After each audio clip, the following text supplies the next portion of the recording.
My name is Emma Hamilton. I am 32 years old.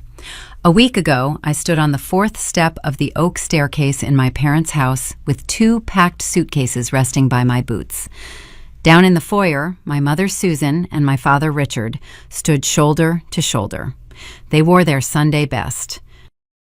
My father was in a pressed navy blazer. My mother wore a floral silk dress. Her hair was sprayed into a stiff helmet that did not move when she turned her head. They were sweating.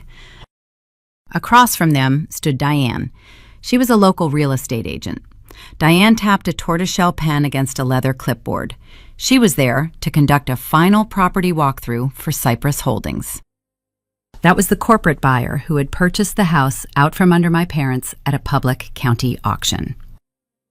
My parents thought I was standing on the stairs because I was being evicted. They assumed the suitcases meant I had accepted defeat. They believed the weight of my recent divorce and my financial ruin had finally pushed me out the door.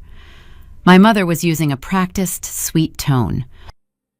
She was begging Diane to ask the new owner if they could sign a lease to stay in the property. My father shifted his weight from foot to foot, looking smaller than I had ever seen him. They did not know the deed to the house was folded in my back pocket. They did not know Cypress Holdings was a single-member LLC registered in my name. Welcome back to Aura Vengeance. This is the channel where family secrets meet cold, hard reality. If you have ever been treated like a burden by the people who were supposed to protect you, this story is for you. Tell me your age and where you are listening from in the comments below, and be sure to subscribe. Let us get into it. To understand how I became the landlord of the house my parents were trying to kick me out of, we have to rewind the clock 4 months. I lived in Little Rock, Arkansas. I worked as a remote financial analyst. I spent my days staring at spreadsheets and risk assessments. I had just finalized a divorce from a man named David. David treated my bank account like his personal ATM and my patience like a given right. The legal separation had been an exhausting trench war. It took a year of fighting. I walked away with a legal decree and a settlement buyout of $180,000 for my half of our marital home. The problem was the timing. The funds were locked in a mandatory 45-day escrow period. On paper, I possessed a small fortune. In reality, my checking account held exactly $142. That was barely enough to cover gas and groceries. With nowhere else to go while I waited for the wire transfer, I swallowed my pride and called my parents. They promised a safe haven. They told me to come back to Little Rock. They said my childhood bedroom was waiting for me so I could rest and heal. I arrived on a Tuesday evening. The Arkansas humidity clung to my skin as I dragged my suitcases up the front concrete walk. I reached the porch and rang the bell. Susan opened the door. She did not reach out for a hug. Her eyes darted downward, tracking the plastic wheels of my luggage as they rolled over the threshold. "Emma, lift those," she said. Her voice was tight and clipped. "You are scuffing the hardwood." My eyes were red and swollen. I had been crying in the car for 3 hours. She did not notice, or she chose not to notice. I hoisted the heavy bags by the side handles. My shoulders ached as I carried them inside. My father, Richard, was sitting in the living room in his leather recliner. The Golf Channel was playing on the television. He raised a hand in a brief wave, but did not get up to help. I told myself it was just their way. Susan Hamilton cared about appearances. She cared about pristine floors and manicured lawns and the image of a perfect family. A weeping, divorced daughter dragging luggage across her floor did not fit the aesthetic. I kept my head down and carried my bags up the stairs. I reached the top landing and opened the door to my old bedroom. The promise of a safe haven vanished the moment I turned on the light switch. The room was no longer mine. It had been converted into a storage unit for my older sister. Ashley was 34. She lived 15 minutes away in a sprawling modern farmhouse with her husband, Chad. Ashley was the golden child of the family. She married a man with a country club membership and drove a luxury SUV.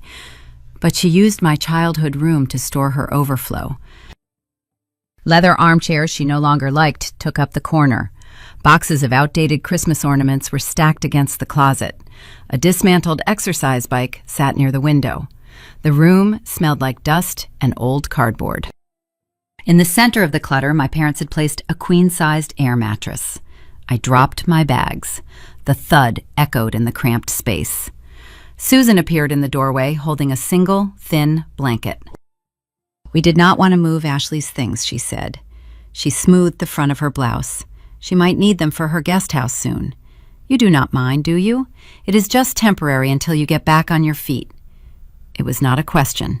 It was an instruction on how to behave. I took the blanket from her hands.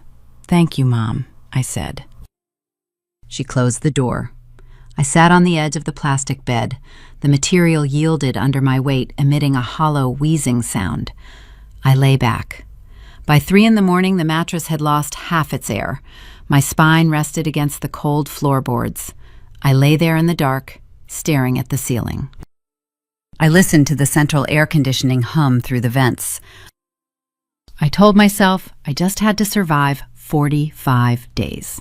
I just needed to endure 45 days of deflating plastic and my mother's sideways glances until the escrow cleared. Then I could afford a deposit on a quiet apartment and start my life over. I thought the physical discomfort would be the worst part of returning home. I thought being surrounded by my sister's discarded furniture was the bottom of the barrel. I was wrong. The air mattress was merely the introduction.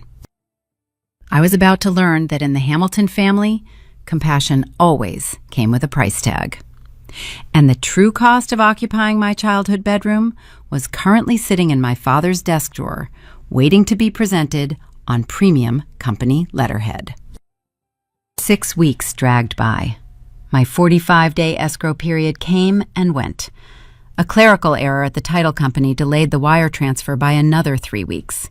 I was stuck.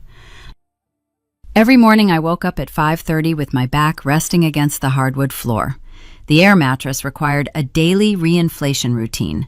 I would plug in the loud motorized pump, listening to the high-pitched whine rattle against my sister's stacked furniture. Then I would sit at a folding card table I had wedged between 2 of Ashley's discarded leather armchairs and log into my corporate network. I worked 10-hour shifts analyzing risk portfolios while trying to ignore the smell of stale cardboard and the damp Arkansas heat seeping through the poorly insulated window. I tried to stay out of my parents' way. I bought my own groceries. I washed my own dishes. I tiptoed around the house like a ghost, haunting my own childhood. But invisibility is hard to maintain when someone is actively looking for a reason to resent you. On a Tuesday evening, I walked downstairs to refill my water bottle. Susan and Richard were sitting at the granite kitchen island. The television in the living room was turned off. That was my first warning. The house was too quiet. "Emma, sit down," my father said. I pulled out one of the high-backed wooden stools. Susan was tracing the rim of her coffee mug with her index finger. Richard had his hands folded, resting on top of a crisp manila folder. He looked at me with the expression of a disappointed bank manager dealing with a risky client. "Your mother and I have been talking," he started. His tone was practiced and smooth. "You have been here for a month and a half. We love having you, but we also need to think about your long-term habits. David handled your finances during the marriage. Now that you are on your own, we feel it is our duty to teach you fiscal responsibility." My stomach tightened. I handled my own finances during the marriage. David drained them. I was the one who kept the lights on. But correcting Richard Hamilton was a losing game. I waited. He slid the manila folder across the smooth granite. It stopped right in front of my hands. "Open it," Susan said. She did not look at me. She kept tracing the rim of her mug. I flipped the cover back. Inside was a single sheet of paper. It was printed on thick, textured cardstock, bearing the logo of my father's mid-sized logistics company. The heading at the top read, "Standard Month-to-Month Residential Lease Agreement." Below that, my name was typed next to a blank signature line. I scanned the paragraphs. The document outlined a strict code of conduct. No guests, no noise after 10 at night, refrigerator space limited to one shelf, and there at the bottom was the rental fee, $1,200 a month. I stared at the number. $1,200 to sleep on a deflating plastic raft surrounded by my sister's junk. The market rate for a luxury one-bedroom apartment in our suburb was $1,000. This was not a lesson in responsibility. It was extortion disguised as tough love. "Why did you print this on your company letterhead?" I asked. My voice came out flat. Richard cleared his throat. "We want to treat this as a formal arrangement. It helps build boundaries. Family helps family, Emma, but adults pull their own weight." I looked at my mother. She finally met my gaze. Her eyes were hard and calculating. Ashley lived at home until she was 28 years old. She took over the master guest suite. She never paid a single dime in rent or utilities. When I pointed this out years ago, Susan told me it was different because Ashley was saving for a wedding. Ashley had a future worth investing in. I was just the divorced daughter, taking up space. Sitting at that island, staring at the typed ink, a specific memory pushed its way into my mind. I was 10 years old. We were walking through the aisles of a local sporting goods store. I saw a bicycle with bright teal paint and white handlebars. It cost $50. I begged my father for it. I promised I would do extra chores. Richard did not say yes or no. He pulled a small yellow legal pad from his briefcase right there in the aisle. He clicked his pen and drafted a handwritten contract. He detailed a repayment schedule, deducting $3 a week from my $5 allowance until the debt was settled with interest. I signed my name in shaky cursive letters at the bottom of the yellow page. I rode that bicycle around the neighborhood for 3 years, but it never felt like mine. It felt like a loan I was still paying off. That was the moment Richard established the pattern. To my parents, I was never a daughter to be nurtured. I was an asset to be managed, a transaction to be balanced. I looked back down at the lease agreement. The realization settled in my chest like a cold stone. They did not see a woman trying to rebuild her life after a devastating heartbreak. They saw an unexpected revenue stream. I did not scream. I did not cry. I picked up the pen resting beside the folder and signed my name on the blank line. "I will transfer the first month plus the security deposit right now," I said. I pulled out my phone and opened my banking app. I moved the funds from my analyst paycheck directly into their joint checking account. Susan blinked. She seemed surprised by how quickly I surrendered. She offered a tight, thin smile. "This is for your own good, Emma. You will thank us later." I stood up from the stool. I will go back to my work now. I turned and walked away. The dynamic had shifted forever. They were no longer my parents. They were my creditors. And creditors only care about the bottom line. Later that evening, the house was silent again. Susan had left a note on the kitchen counter instructing me to wipe down the appliances and sanitize the sink before bed. It was her chore, but she had delegated it to the paying tenant. I grabbed a cloth and a bottle of cleaner. I wiped the stovetop. I polished the stainless steel refrigerator doors. I moved to the granite island where I had signed the lease hours earlier. A tall stack of glossy fashion magazines sat near the fruit bowl. Susan loved displaying them to make the kitchen look like a showroom. I lifted the stack to wipe the stone underneath. Something bright caught my eye. Hidden beneath the heavy magazines was a stack of envelopes. There were 5 of them. They were printed on thick, bright pink paper. The color was startling against the neutral tones of the kitchen. I set the magazines down and picked up the top envelope. It was unopened. The return address belonged to the Pulaski County tax assessor.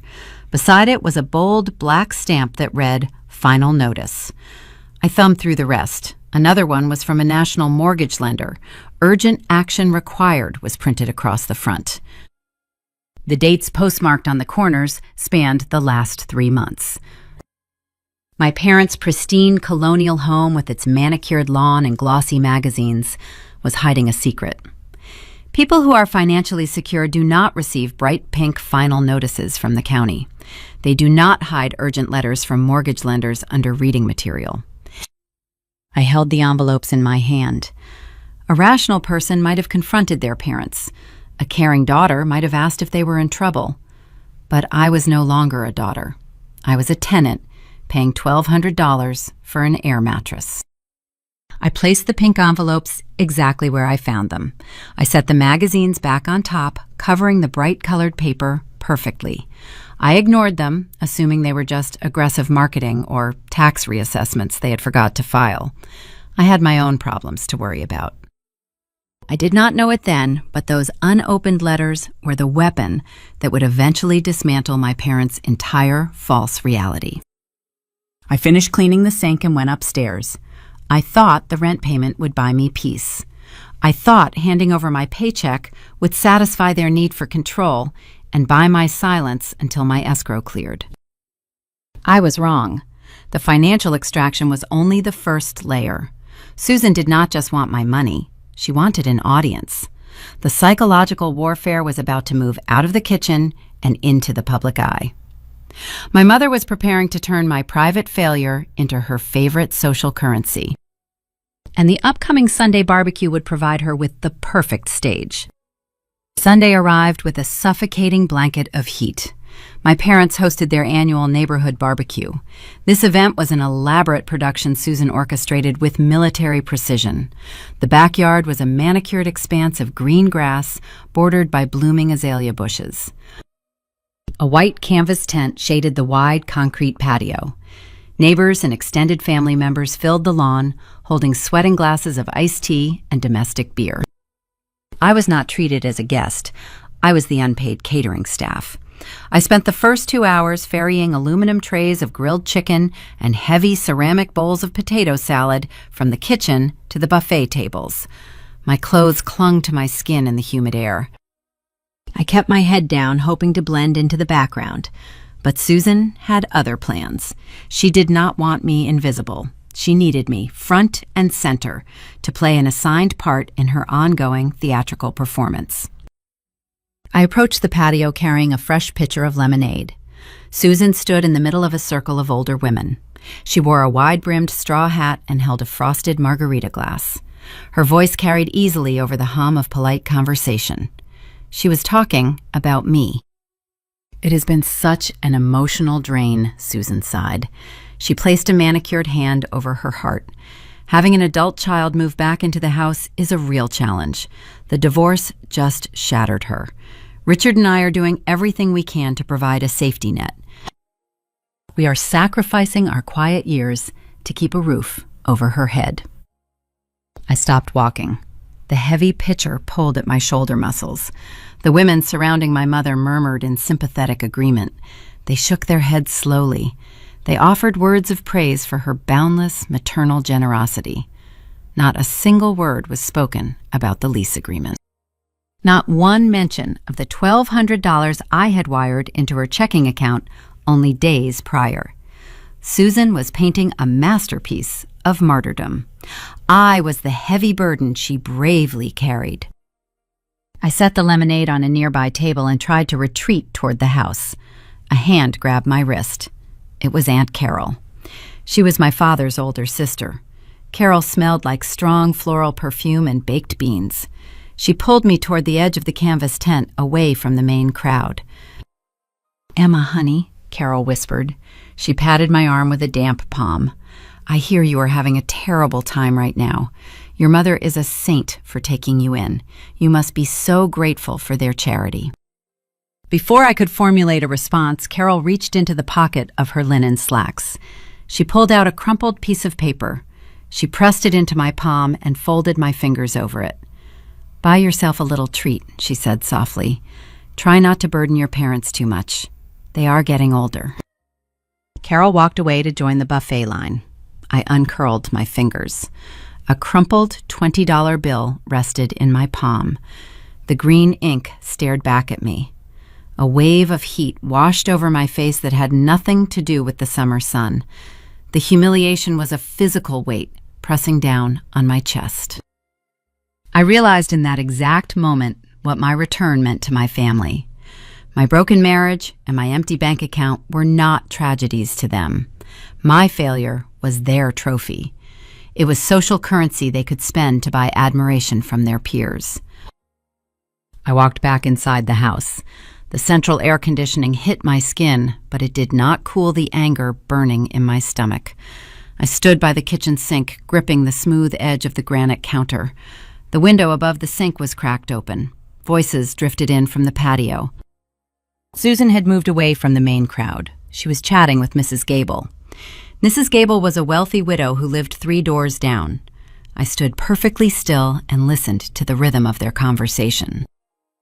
"Yes, we are upgrading to the platinum tier at the country club," Susan laughed. The ice in her glass clinked against the rim. "We had a little windfall this month. Emma is paying us rent now. It covers the upgraded monthly dues perfectly. Richard is so excited to use the private golf courses." I closed my eyes. The betrayal solidified in my mind.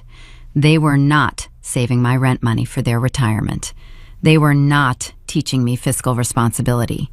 They were using my financial panic to fund their leisure activities. The landscape of the conflict shifted beneath my feet. This was no longer just financial extraction. This was character assassination funded by my own paycheck. My escrow period was nearing its end. The wire transfer containing my settlement funds was only weeks away. If my parents discovered I was about to receive a large sum of liquid cash, their demands would multiply. They would invent new fees. They would create imaginary emergencies. I needed to keep them distracted. I needed them to believe I was exactly the pathetic dependent Susan claimed I was. I walked up the stairs to my cluttered childhood bedroom. The air mattress sat uselessly on the floor. I sat at the folding card table and opened my laptop. The screen glowed brightly in the dim room. I opened a web browser. I needed to feed my mother's narrative. I needed to provide her with the visual proof of a loser. I typed specific phrases into the search bar. Arkansas Low-Income Housing Assistance Programs. Bad credit, payday loans, instant approval. How to file for bankruptcy without a lawyer. I opened several articles and government application pages. I left the browser tabs active and visible across the top of the screen. I adjusted the computer settings so the screen would never go to sleep. The monitor stayed awake, casting a glaring light on my staged desperation. I left the bedroom door open a few inches and walked back downstairs to finish serving the guests. I spent the rest of the afternoon collecting empty paper plates and wiping down patio tables. I played the role of the quiet, defeated daughter to perfection. The barbecue ended shortly after sunset. The neighbors drove away in their sedans. I went back upstairs to my room. The laptop had been moved. The screen was angled slightly toward the doorway. Someone had stood over the folding table and read every single tab. When I went downstairs for dinner, the atmosphere in the kitchen had changed. Susan was entirely relaxed. She hummed a cheerful tune while loading the dishwasher. She offered me a sympathetic, pitiful smile across the kitchen island. Richard read his evening newspaper with a smug expression on his face. The trap had worked beautifully. By showing them a fake digital trail of poverty, I had made them complacent. They believed I was financially ruined and broken beyond repair. They assumed I had no power to fight back or question their authority. My mother thought she had won the game. She thought she held all the cards, but her false sense of security was about to breed a new level of audacity. Because they believed I was trapped, they decided to push their boundaries even further.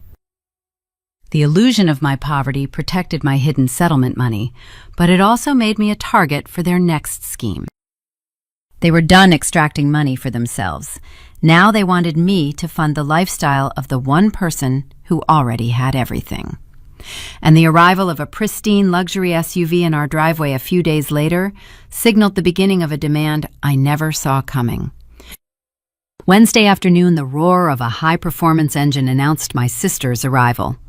A gleaming white luxury sport utility vehicle parked on the concrete driveway. Ashley stepped out. She wore oversized designer sunglasses and carried a quilted leather handbag that cost more than my first car. She walked through the front door without knocking, acting as if she still owned the place. Ashley dominated every space she entered. She dropped her keys onto the entryway table and marched straight into the kitchen. Susan immediately stopped wiping the counters. My mother poured a tall glass of sparkling water over ice and handed it to her favorite daughter. I sat quietly at the edge of the adjoining living room, organizing digital files on my laptop. I kept my eyes focused on the screen. Ashley took a long sip of the water and let out a dramatic sigh. She started complaining. It was never about real hardship. It was always about the inconvenience of maintaining her status. But today the grievances carried a different tone. She leaned over the granite island and lowered her voice. I stopped typing and listened. "Chad has been so stressed lately," she muttered. "We went to that new boutique downtown yesterday. I tried to buy a summer dress, and his primary credit card got declined. It was so embarrassing. He claims it is just a fraud alert hold, but I saw the statement on his desk. The balance is maxed. Every single card is at the limit. We barely have enough cash in the checking account to cover the pool maintenance fee." Susan patted Ashley on the shoulder, offering soothing words about temporary cash flow problems. I stared at the blinking cursor on my computer screen. The golden couple was bleeding money.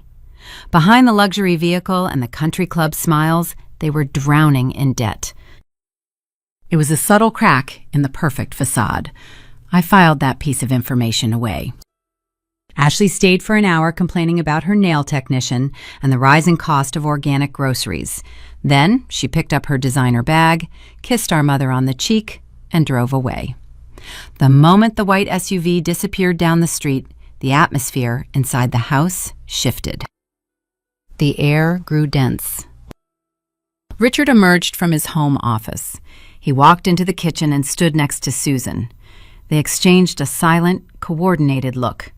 It was the same look they gave each other right before they handed me the lease agreement. The trap was being set. "Emma, come in here, please," Richard called out. I closed my laptop and walked into the kitchen. I stood a few feet away from the granite island. Neither of them offered me a seat. "Your sister is going through a very tough transition," Susan said. Her voice carried a heavy tone of fabricated sorrow. "Chad is dealing with some structural changes at his firm. They need a little support to bridge the gap this season, specifically regarding the boys' private school tuition. My nephews attended an elite preparatory academy on the west side of town. The uniforms alone cost a small fortune." I waited for her to get to the point. "Family helps family, Emma," my father stated. He crossed his arms over his chest. "You are living under our roof. You are single. You have no children to feed. We expect you to contribute $800 a month to help cover your nephew's tuition." I looked at him. $800? Added to the $1,200 I was already paying for the air mattress, that brought my monthly total to $2,000. They wanted me to fund the illusion of Ashley's wealth. I glanced at the kitchen counter. A plastic cup holding my cheap iced coffee from a local drive-thru sat near the sink. Susan pointed a manicured finger at it. "You waste money on frivolous luxuries every day," she noted sharply. "A coffee here, a takeout salad there." Ashley sacrifices everything for her children. She needs a spa day just to cope with the stress. You need to step up and do your part. I looked at the woman who defended weekly spa trips as essential self-care while shaming my $3 caffeine purchase. I felt the familiar urge to explain myself. I wanted to tell them I was barely surviving. I wanted to remind them they already took a huge portion of my paycheck. Instead, I decided to stop playing their game. I looked my father directly in the eyes. I kept my face blank and my tone level. "No," I said. The single syllable hung in the air. The kitchen went dead silent. The refrigerator hummed. Richard uncrossed his arms. His jaw tightened. "What did you just say?" he asked. I said no. I pay my rent on time. I buy my own food. I am not funding Ashley's lifestyle choices. If they cannot afford private school, they can send the boys to public school. I turned around and walked back to my corner of the living room. I opened my laptop and resumed typing. I could feel their shock radiating across the room. I had drawn my first hard boundary. I had denied them access to my compliance. The retaliation was swift and calculated. The next morning, I woke up early to prepare for a critical video conference with my corporate management team. I booted up my computer at the folding card table in my room. The screen loaded. A small icon in the bottom corner flashed a warning: no internet connection. I checked the settings. The network was gone. I walked downstairs. Richard was sitting in his recliner sipping black coffee. The wireless router sat on a small side table next to the television. The glowing green lights were dark. The power cord was unplugged and resting in my father's lap. "Is the internet down?" I asked. Richard took a slow sip from his mug. "The wireless network is a shared resource, Emma. It is a privilege reserved for people who contribute to the well-being of this family. Since you refuse to be a team player, we have decided to limit your access to the amenities." He smiled. It was a cold, triumphant expression. He knew my remote job required a high-speed connection. He believed he had trapped me. He expected me to beg. He expected me to negotiate a surrender and hand over the $800. I did not argue. I did not raise my voice. I looked at the unplugged router and nodded. "Okay," I said. I turned around and walked out the front door. I got into my car and drove 3 miles down the highway to an electronics retailer. I walked straight to the networking aisle and purchased a premium mobile hotspot device, along with a high-capacity data plan. The transaction took 15 minutes. I drove back to the house. I walked past my father, who was still sitting in his recliner, waiting for my inevitable breakdown. I did not even look in his direction. I went upstairs, plugged the new device into the wall, and connected my laptop. I logged into my corporate meeting with 2 minutes to spare. For the rest of the day, I worked in total silence. I generated reports, I analyzed financial models, I operated smoothly without relying on their resources. The silent war had escalated. By evening, the atmosphere in the house was suffocating. Susan and Richard paced the downstairs hallways. My refusal to fight them had broken their strategy. They wanted a screaming match. They wanted tears and apologies. My quiet, mechanical problem-solving infuriated them. It proved they could not control my focus. That loss of control drove my mother to a dangerous edge. She realized her standard tactics of shame and isolation were failing. If she could not force my compliance through minor inconveniences, she needed a heavier weapon. She needed leverage. She needed to find a secret she could use to destroy my newfound defiance. I made a careless mistake the following morning. I left the house to run a quick grocery errand. In my rush to beat the morning traffic, I left a piece of folded paper sitting on top of my desk. It was an action that would shatter the fragile truce in our household. Susan was about to cross a line she could never uncross. She was about to step into my only private space and uncover the exact thing I had been trying to hide. The drive back from the local supermarket took exactly 12 minutes. The air conditioning in my compact car struggled against the brutal southern heat. The steering wheel felt sticky under my palms. I had 2 thin plastic bags sitting on the passenger seat.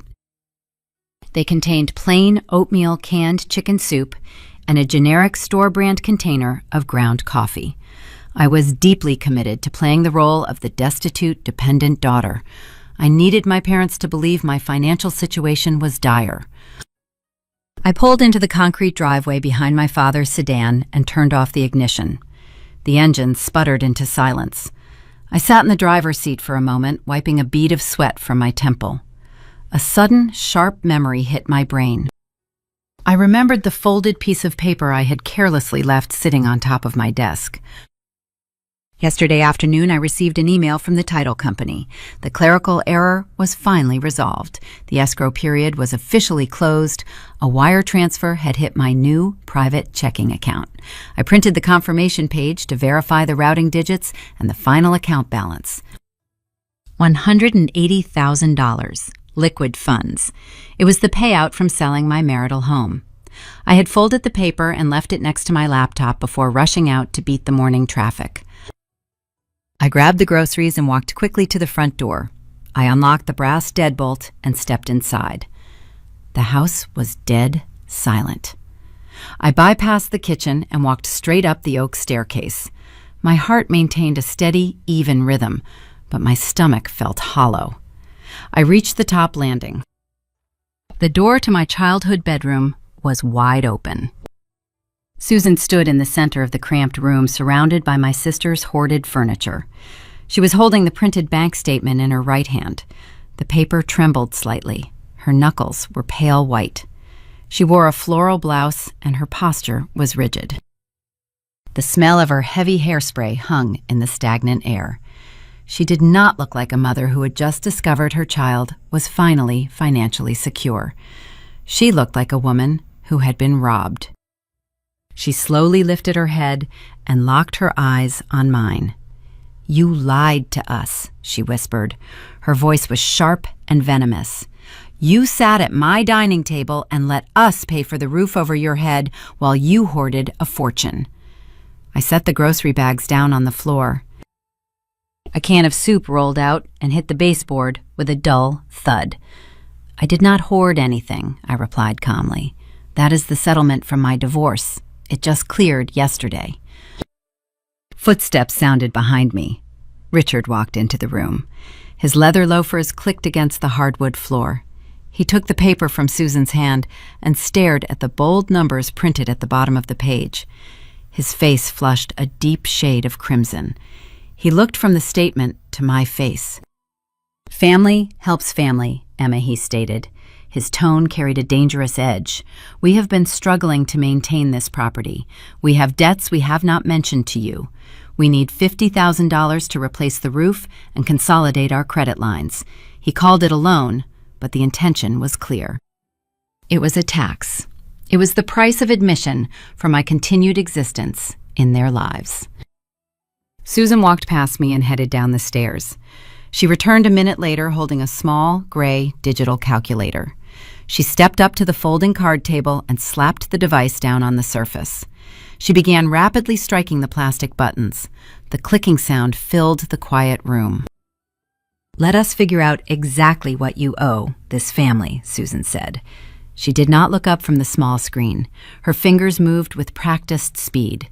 $5,000 for the braces you got when you were 12, $2,000 for your high school graduation party, the food you ate, the electricity you consumed. You lived here for 18 years before you met David. You owe us compensation for sheltering you." I watched her strike the keys. I saw the profound sickness in her logic. A normal parent provides for their child out of love and duty. Susan tracked every meal as a deductible expense. She saw my settlement not as my safety net, but as her delayed return on investment. She firmly believed the money belonged to the family trust, and since she and Richard controlled the family, she believed the funds belonged to them. I did not raise my voice. I did not shed a single tear. I stepped forward.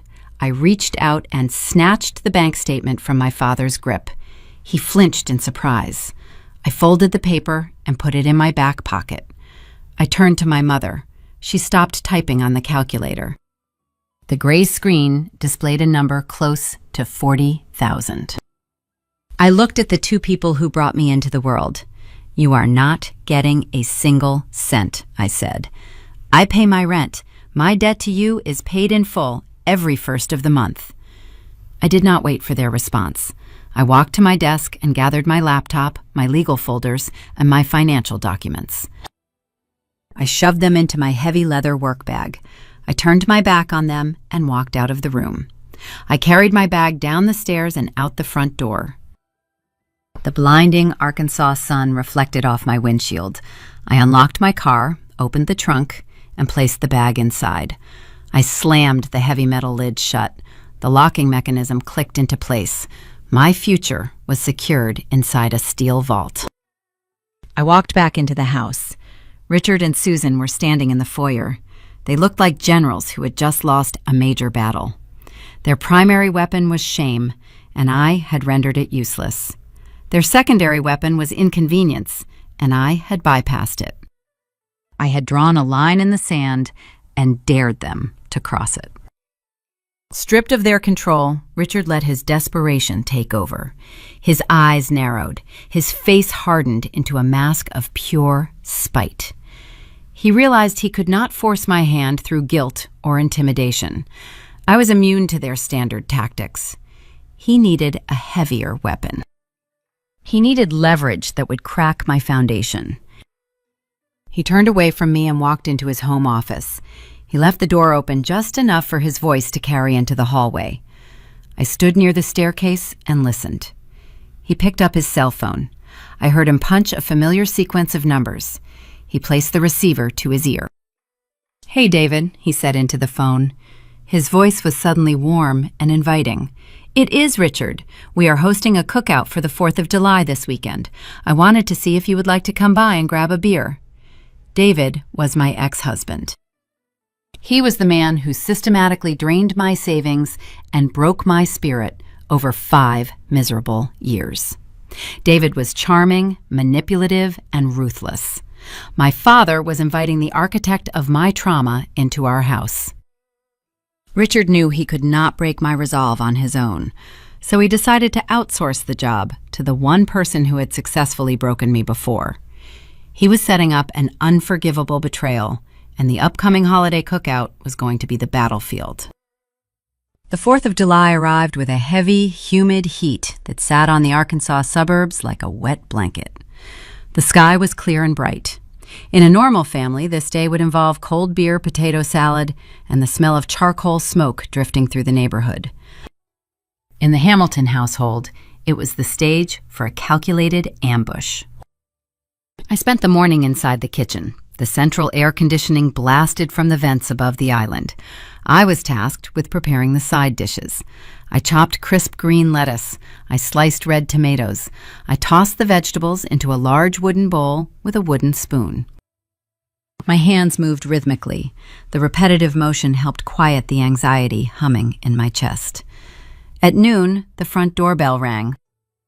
The sound echoed through the tiled foyer. I stopped chopping. My grip tightened on the handle of the paring knife. Susan rushed past the kitchen doorway, smoothing the front of her red blouse. I heard the deadbolt click. I heard the heavy wooden door swing open. "David," my mother said loudly. Her voice dripped with manufactured warmth. "We are so glad you could make it. Come in." I set the knife down on the granite counter. I did not turn around. I did not need to see him to feel his presence. David entered the house carrying the scent of expensive cologne and cheap entitlement. He was wearing a crisp white polo shirt and khaki shorts. He looked exactly the same as the day I handed him the final divorce papers. Richard stepped out of his office. He held a frosted glass bottle of imported beer. He handed it to David with a wide, grinning smile. They shook hands firmly like two businessmen closing a lucrative deal. "Good to see you, son," my father said. "Let us head out to the patio. The grill is hot." I stood frozen by the sink. My stomach twisted into a tight knot. The man who had systematically dismantled my self-esteem for 5 years was standing in my parents' living room, drinking their beer. Susan walked into the kitchen. She picked up a stack of paper napkins. She looked at me and sighed. "Emma, stop being so bitter," she hissed softly. She leaned closer and lowered her voice. "He is still part of this family. We always liked him. You need to go out there and apologize to him. Maybe if you act like an adult, he will consider taking you back. A married daughter is a successful daughter." I looked at the woman who gave birth to me. "Apologize for what I asked." My voice was dangerously calm. Apologize for leaving a man who ruined my credit score and told me I was worthless every single day. Susan rolled her eyes. You always exaggerate everything. Just bring the salad outside and be polite. She turned and walked out the back door toward the patio. I stood alone in the kitchen. I picked up the heavy wooden bowl. The salad was perfectly tossed. I walked toward the back door. The glass sliding door was open a few inches to let the smoke from the grill vent outside. I stopped just inside the threshold. Richard and David stood next to the smoking charcoal. They were out of earshot of the main seating area where Susan was arranging the napkins. I stayed in the shadows and listened to their conversation. I appreciate the invitation, Richard, David said. He took a long sip of his beer. But we both know why I am really here. Richard adjusted the vents on the grill cover. He did not look at David. I am working on it, he replied quickly. Things have been tight this quarter. The logistics contracts dried up faster than I anticipated. I need that $30,000 back, Richard, David said. His tone shifted from friendly to threatening in a fraction of a second. I invested in your company because you promised a steady return. Now you are missing payments. I have my own expenses to cover. I know, Richard muttered. His face flushed a dull shade of red. Give me a little more time. Emma just received a massive settlement from the divorce. She is holding on to $180,000. I am going to get her to cover the debt. I just need to break her down a bit more. She is stubborn, but she will cave eventually. You know how she is. She always wants to please me. David laughed. It was a short, sharp sound. Good luck with that. She is useless when she digs her heels in. But fine. You have until the end of the month. After that, I involve my lawyers. I stood behind the glass door holding the wooden bowl. The final piece of the puzzle locked into place. The truth hit me like a physical blow. This was never about social status. This was never about my mother wanting a married daughter to show off at the country club. This was a financial conspiracy. Richard owed David $30,000 from a failed business investment. My father invited my abuser into our home to use me as a bargaining chip. He planned to trade my emotional safety to appease his creditor. My pain was simply the collateral damage required to balance his ledger. The realization washed over me. It did not bring tears. It did not bring hysterical rage. It brought a sudden, absolute clarity. The grieving daughter died in that kitchen. The woman who wanted her parents' love ceased to exist. In her place, a cold, calculating strategist was born. I looked down at the wooden bowl in my hands. The crisp lettuce and bright red tomatoes looked absurdly normal against the backdrop of such profound betrayal. I did not walk out to the patio. I did not throw the salad at my father. I did not scream at David. I set the heavy bowl down on the kitchen island. The wood hit the granite with a dull thud. I turned around and walked out the front door. I did not pack a bag. I did not leave a note. I got into my car and started the engine. I backed out of the driveway and drove away. I drove for 3 hours. I took the highway out of the city and drove past the sprawling fields and dense pine forests of rural Arkansas. The sun beat down on the asphalt. The tires hummed against the road. I gripped the steering wheel and let the anger crystallize into focus. I decided in that car that I would not just pack my bags and move into a quiet apartment. I would not just walk away and let them continue their performance. I was going to dismantle their entire foundation. I was going to strip away every layer of control they thought they held over me. I pulled into the parking lot of a quiet diner on the edge of the county line. I ordered a black coffee and sat in a vinyl booth near the back. I pulled my cell phone from my pocket. I opened the internet browser and began searching for real estate attorneys in downtown Little Rock. I found a highly rated firm specializing in property law and asset protection. I dialed the number. A receptionist answered on the second ring. I scheduled an emergency consultation for the following Tuesday morning. I drank the bitter coffee. The plan began to form in my mind. It was complex and dangerous, but it was necessary. I was going to use the settlement money my father desperately wanted against him. The next step required absolute secrecy. It required me to return to the house and play the role of the defeated tenant perfectly. I had to look my father in the eye and pretend I did not know his secret. The real war was about to move from the kitchen island into a corporate boardroom, and the first casualty would be their false sense of security. Tuesday morning arrived with a thin layer of clouds shielding the city from the worst of the summer sun. I dressed in a tailored navy suit I had not worn since my days at the corporate office. I tied my hair back into a tight, smooth knot. I looked into the small mirror hanging on the back of my childhood bedroom door. The woman staring back at me did not look like a victim. She looked like a predator waking up from a long sleep. I left the house before Susan or Richard came downstairs. I drove into downtown Little Rock. The towering glass buildings of the financial district reflected the gray morning light.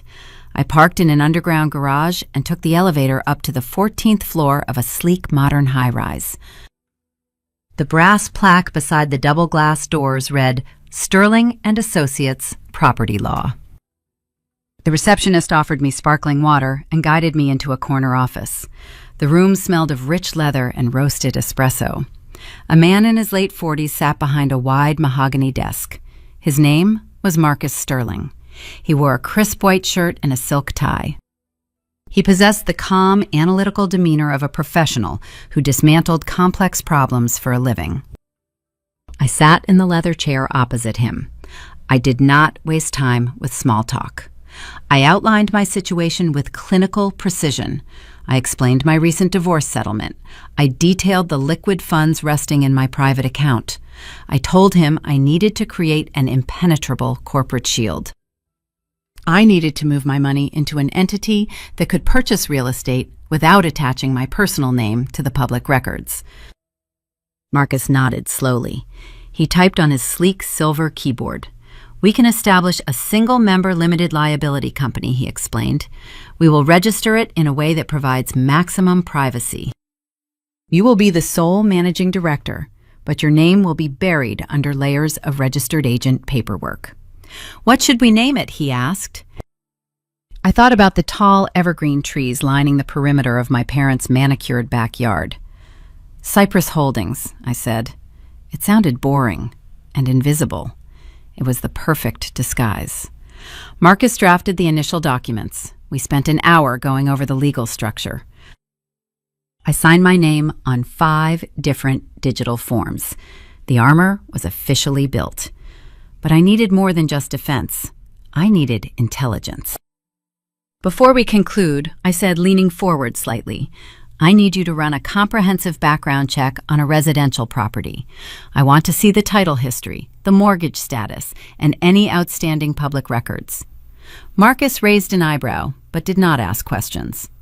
"Tell me the address," he said. I recited the street number and zip code of my parents' colonial house. I mentioned the $30,000 debt my father owed my ex-husband. I explained my suspicion that the logistics business was failing. I needed to know the true depth of their desperation. Marcus accessed the Pulaski County Public Database. He navigated through the digital archives. The office was silent except for the rhythmic clicking of his computer mouse. I watched his face. His professional stoicism faltered for a brief second.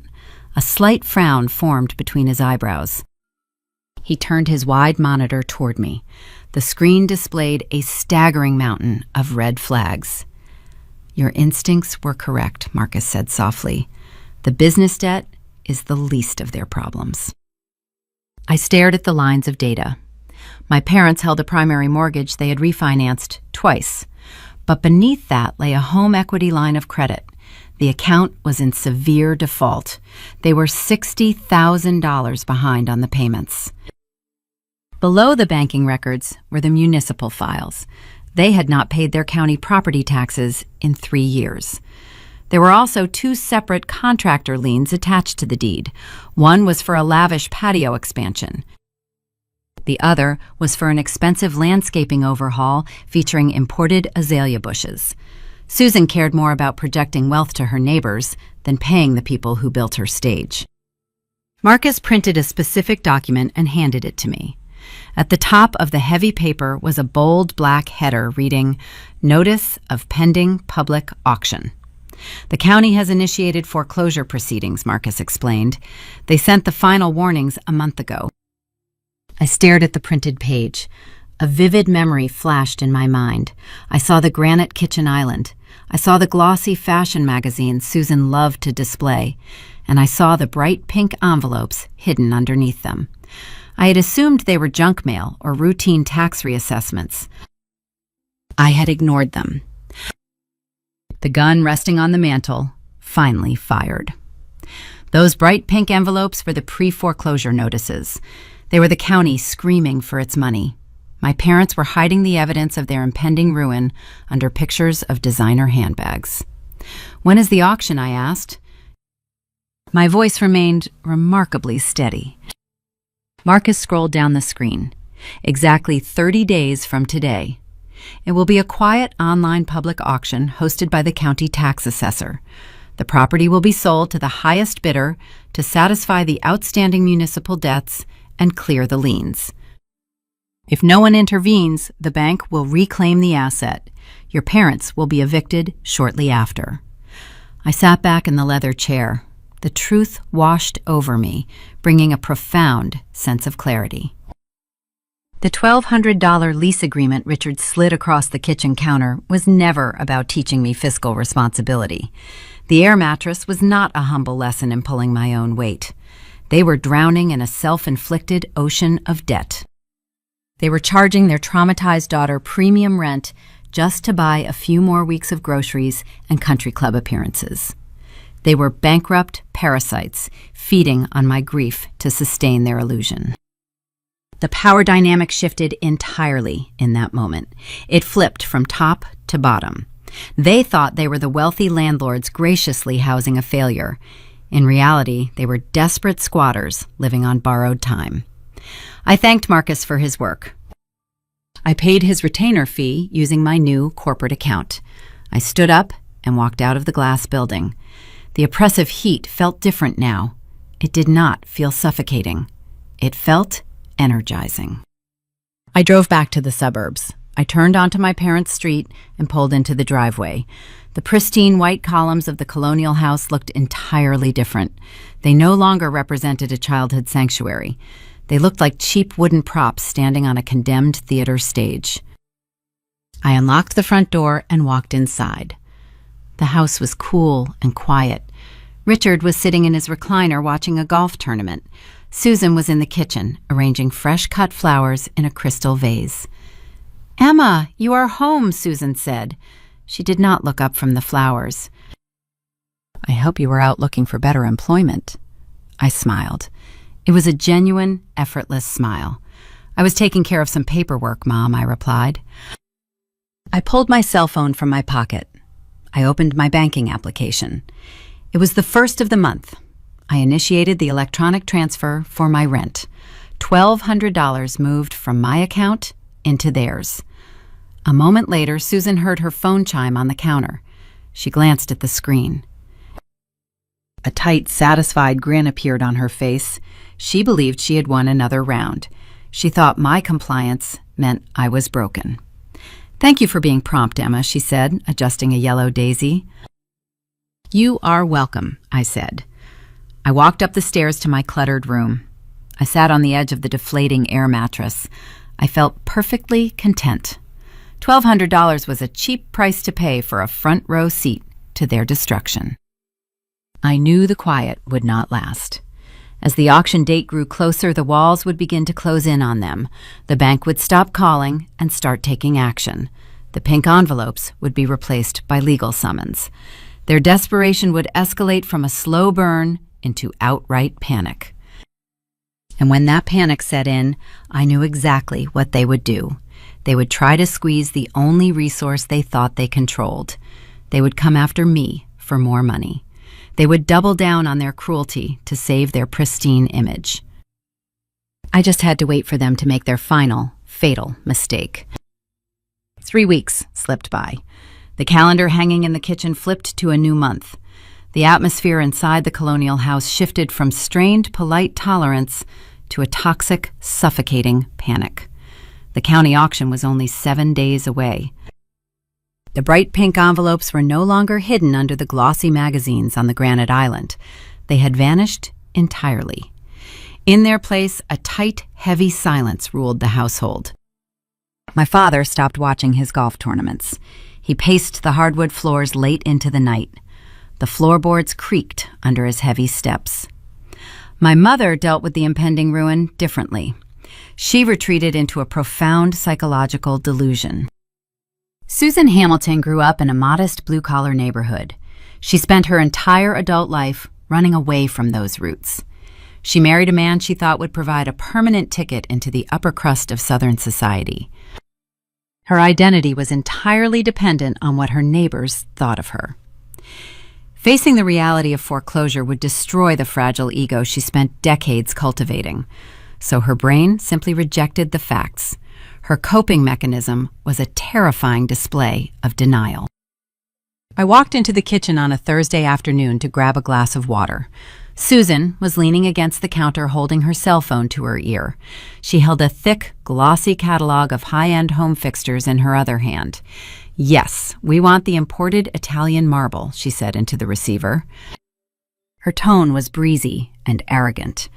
"The standard granite is just too common. We are doing a full renovation, custom cabinetry and a farmhouse sink.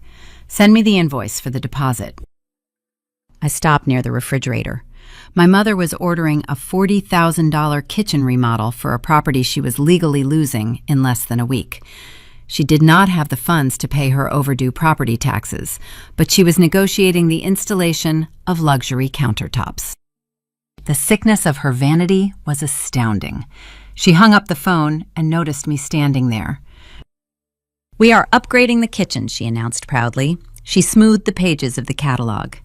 "You will need to keep your food in the garage refrigerator during the construction. I cannot have you cluttering up the new aesthetic." I nodded slowly. "That sounds lovely, Mom." She smiled a thin, tight grin and walked out toward the patio. She was rearranging deck chairs on a sinking ship, but the remodel was not real. It was a phantom project designed to soothe her breaking mind. Richard, on the other hand, was grounded in cold, hard desperation. He knew the hammer was falling, and he needed cash. That evening, I returned from a short walk around the neighborhood. The sun was dipping below the tree line, casting long shadows across the manicured lawn. I stepped through the front door and locked the deadbolt behind me. Richard was waiting in the foyer. He did not look like the confident businessman who had handed me a lease agreement weeks earlier. His face was drawn. Dark circles hung under his eyes. He blocked my path to the staircase. "We need to discuss your living arrangement," he said. His voice lacked its usual booming authority. It sounded thin and raspy. I stood my ground. "What about it?" I asked. "The economy is shifting, Emma. The cost of maintaining this property is rising. Utilities are up. Insurance premiums are skyrocketing. Your mother and I can no longer subsidize your stay here at the current rate." He was using corporate buzzwords to mask his extortion. He was trying to squeeze one last drop of blood from the stone before the bank locked the doors. "Effective immediately, your rent is $2,000 a month," he declared. I looked at him. "That is an $800 increase," I noted. We signed a document. He waved his hand dismissively. That was a month-to-month courtesy agreement. "I am altering the terms. If you do not want to pay the new rate, you can pack your bags and find another place to sleep by tomorrow evening." He crossed his arms, expecting a fight. He wanted me to argue. He wanted an excuse to unleash his mounting stress on a convenient target. I did not give him the satisfaction. I simply walked past him and headed up the stairs. I reached the second-floor landing. I turned toward the guest bathroom I had been using since my arrival. The door was ajar. I walked inside and stopped. The vanity counter was bare. My toothbrush was gone. My face wash, my shampoo bottles, and my skin creams had vanished from the shower caddy. The shelves were stripped clean. I stepped back into the hallway. A large black plastic garbage bag sat next to my bedroom door. The top was untied. I looked inside. All of my personal toiletries were dumped unceremoniously among the black plastic folds. A tube of expensive moisturizer had popped open, coating my hairbrush in a thick white film. This was Susan's contribution to the extortion tactic. While Richard handled the verbal demand, my mother handled the psychological warfare. The garbage bag was a visual eviction notice. It was a crude, petty threat designed to make me feel small and unwanted. They wanted me to understand that my presence in their home was conditional and fragile. They were treating me like an uninvited pest. I stood in the hallway staring at the ruined moisturizer. A lesser strategist would have dragged that bag downstairs and dumped it on the expensive living room rug. A hurt daughter would have screamed about the injustice of a $2,000 rent demand for a deflating air mattress. But I was no longer operating on emotion. I was operating on legal strategy. If I refused to pay the increased amount, Richard could technically lock me out. He could claim I violated the new verbal terms of my tenancy. If I left the premises, I would lose my front row seat to the impending auction. I needed to remain a legal resident of the property. Paying the extortion fee was the price of admission to watch their downfall from the inside. I reached into my pocket and pulled out my checkbook. I walked over to the folding card table in my cramped room. I clicked a pen and wrote a personal check. I filled out the date. I wrote my father's name on the payee line. I filled in the numeric box with a 2 and 3 zeros. I tore the slip of paper from the binding. I carried it downstairs. Richard and Susan were sitting together in the living room. They were whispering in hushed tones. They stopped talking the moment I entered the room. They looked up, expecting to see my tear-stained face. They expected me to beg for a reprieve or ask for a payment plan. I walked up to the coffee table. I set the check down on the polished glass surface. "Here is the new rent amount," I said. My voice was smooth and polite. "I appreciate you letting me stay on such short notice." Richard stared at the slip of paper. His eyes widened slightly. He had not expected me to comply so easily. He reached out and snatched the check from the glass table, holding it like a winning lottery ticket. Susan sat back against the sofa cushions. A smug, triumphant smirk spread across her painted lips. "We knew you would see reason, Emma," she cooed. "You always were a smart girl when guided properly. Just make sure you clean up your mess upstairs. I cannot tolerate clutter." They thought they had broken my spirit. They believed their harsh tactics had forced me into total submission. The illusion of their dominance was fully restored. They sat in their living room holding my money, convinced they had outsmarted their dependent daughter. I walked back upstairs. I closed my bedroom door and sat on the edge of the plastic mattress.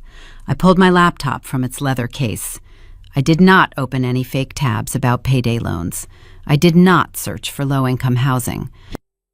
I logged into my secure banking portal. The screen loaded, displaying my private account balance. The settlement funds from my divorce sat there, waiting for deployment. I opened the transfer window. I entered the routing digits for the Cypress Holdings business account Marcus Sterling had established for me. I typed in the full amount of $180,000. I clicked the confirmation button. A green checkmark appeared on the monitor. The funds were officially wired. My corporate shield was fully loaded and armed. I closed the laptop and placed it back into the bag. I lay back on the plastic bed and listened to the central air conditioning hum through the vents. My parents were downstairs celebrating their petty victory. They thought they had secured their immediate future by squeezing $2,000 out of me. They did not realize that money would not even cover the interest on their severe defaults. The true reckoning was approaching fast. The calendar offered no mercy. The weekend passed in a blur of fake smiles and quiet observation. Monday faded into evening. I set the alarm on my phone. The digital numbers glowed in the dark. The clock was ticking down to Tuesday morning. The county auction portal would open at 9 o'clock. My parents were about to lose their beloved colonial house to a faceless corporation. They had no idea the new owner was currently sleeping in their spare room, waiting to collect the keys. Tuesday morning broke with a pale yellow light filtering through the blinds of my cramped room. I woke up before the alarm sounded. The familiar ache in my lower back radiated from another night spent on the deflating plastic surface. I did not complain. I stood up and stretched my stiff muscles. I dressed in comfortable cotton trousers and a plain gray sweater. I walked downstairs to the kitchen to gather a cup of black coffee. The atmosphere in the house was remarkably calm. It was the false peace that often precedes a devastating storm. Richard was seated at the granite island, reading a financial newspaper. He wore his crisp navy suit, preparing to drive to a logistics office that was quietly bleeding revenue. Susan stood near the stainless steel refrigerator. She held a ceramic mug in one hand and a fabric swatch in the other. She was comparing a square of beige linen against the wooden cabinet doors. "Good morning, Emma," Susan said without looking away from the cabinets. "Please try to stay out of the hallway today. The interior designer is sending an assistant over to measure the baseboards for the remodel. We need the space clear." I poured the hot coffee into a travel mug. "I will be upstairs working all day," I replied. "You will not even know I am here." Richard folded his newspaper and took a sip of his drink. He offered me a brief, patronizing nod. He believed his $2,000 extortion tactic had successfully secured his domain. He thought he was the king of a castle he still controlled. He had no idea the moat was already dry and the drawbridge was lowered. I took my coffee and walked back up the oak staircase. I entered my childhood bedroom and closed the door. I turned the brass lock until it clicked. I cleared my corporate documents from the folding card table. I set up my personal laptop. The digital clock in the corner of the screen read 8:45. I had 15 minutes. I opened the web browser and navigated to the Pulaski County Tax Assessor portal. The website was an outdated, clunky interface featuring a plain white background and stark blue hyperlinks. It was a sterile digital environment designed to liquidate ruined lives with bureaucratic efficiency. I clicked the link labeled Active Property Auctions. A login screen appeared. I typed the credentials Marcus Sterling had provided. I bypassed the standard public viewing gallery and entered the registered bidder dashboard. I was no longer Emma the extorted daughter. I was the authorized representative for Cypress Holdings. The dashboard displayed a catalog of distressed properties. There were vacant lots, abandoned commercial buildings, and foreclosed residential homes. I scrolled down the long column of text. I found the target. Lot number 409. The street address matched the house I was currently sitting inside. The listing detailed the specifics of the sale. The starting price was set to cover the outstanding municipal property taxes and the severe defaults on the home equity line of credit. The opening bid was $75,000. I checked the clock. 8:58. My heart maintained a slow, steady rhythm. My palms were dry. I rested my right hand over the computer mouse. I stared at the green button labeled Submit Offer. At exactly 9 o'clock, the status icon next to the property changed from pending to active. The digital floor was open. I did not move immediately. I watched the screen. Within 30 seconds, the current price jumped. A faceless investor, hiding behind an anonymous bidder identification number, placed an offer for $80,000.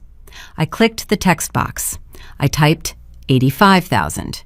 I pressed the green button. The screen refreshed. Cypress Holdings was now the highest bidder. The anonymous investor counted almost instantly. $90,000. They were testing the waters, trying to gauge my financial ceiling. They wanted to flip a cheap suburban colonial for a quick profit. They were looking at a spreadsheet. I was looking at my freedom. I typed $100,000.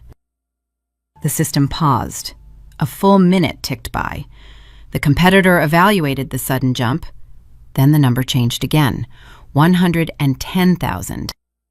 I knew the assessed value of the house. Even in its current state of deferred maintenance, it was worth nearly $300,000 on the open market.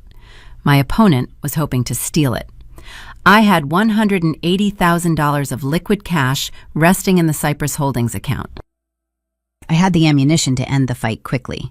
I decided to stop playing their incremental game. I typed $145,000. I pressed submit. The green button flashed. The screen updated, displaying my dominant offer. The digits glowed against the white background. I sat perfectly still and watched the timer. The auction parameters dictated a 3-minute warning period after every new bid. If no one challenged the offer, the property would be awarded. The first minute passed in total silence. I listened to the faint hum of my laptop fan. I heard the distant sound of Richard starting his sedan in the driveway below my window. He was leaving for work. He was driving away from a house he no longer owned. The second minute slipped away. The anonymous investor did not counter. The sudden, aggressive leap in price had broken their profit margin calculation. They retreated. The final 60 seconds felt like a slow exhalation of breath. The digital numbers ticked downward. 10, 5, 3, 2, 1. The screen flashed a bright yellow banner. Bidding closed. Property awarded. A notification tone chimed through my laptop speakers. An automated email arrived in the Cypress Holdings inbox. I opened the message. It contained a digital receipt and a provisional transfer of deed pending the immediate wire of funds. My attorney had already linked the escrow account to the portal. The transaction was executing automatically. I stared at the confirmation page. The text was black and white. It was undeniable. I was the legal owner of the property. I owned the heavy oak staircase I had climbed 1,000 times. I owned the granite kitchen island where my parents had demanded an $800 tax to fund my nephew's private school. I owned the manicured front lawn Susan used to project her false wealth to the neighborhood. The shift in power was absolute. It did not require a screaming match. It did not require a tearful confrontation in the living room. It was accomplished with a quiet click of a plastic mouse. I closed the laptop screen. I stood up from the folding chair. I turned around and looked at the center of the cramped room. The queen-sized air mattress rested on the floor. It was a pathetic gray vinyl rectangle. It represented 3 months of physical pain and psychological humiliation. It was the symbol of my transient, unwanted status in my own family. I walked over to my heavy leather work bag. I unzipped the front pocket and retrieved a small metal utility knife I used for opening office supply boxes. I extended the sharp steel blade. It caught the pale morning light streaming through the window. I knelt beside the mattress. I did not hack at it. I did not slash in a fit of rage. I placed the tip of the blade against the thick vinyl seam near the top corner. I pressed down firmly and pulled the steel in a straight, smooth line across the entire width of the bed. The synthetic fabric parted like a zipper. A loud, sharp hiss filled the room. The trapped air rushed out, carrying the smell of cheap plastic. The mattress collapsed instantly, sinking onto the hardwood planks. The inflated raft became a useless, flat puddle. The victim was officially dead. The landlord had arrived. I retracted the blade and slipped the tool into my pocket. I stepped over the ruined vinyl and unlocked my bedroom door. I walked out into the hallway and stood at the top of the stairs. The house felt different. The air was no longer suffocating. The walls did not feel like a cage. They felt like an asset. I placed my hand on the polished wooden banister. The wood belonged to me. Downstairs, Susan was humming a cheerful melody. She was brewing a fresh pot of herbal tea. She was blissfully unaware that she was boiling water inside my kitchen.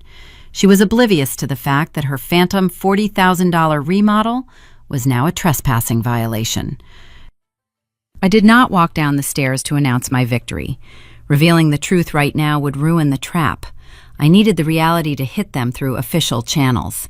I needed them to see the consequences printed on county letterhead.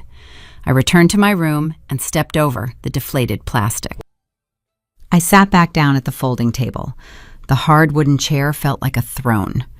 I opened my work files and began my daily financial analysis. The silent wait commenced. I knew the county tax office operated with ruthless efficiency. The formal notification of the sale would be generated, printed, and mailed within 48 hours. The clock was ticking toward the end of the week. Friday evening was approaching. My father always checked the mailbox when he returned from his failing office. He always stood in the foyer to sort the envelopes. He was about to open a plain white letter that would shatter his entire reality. And I was going to be sitting at the kitchen island, sipping a glass of cold water when he did.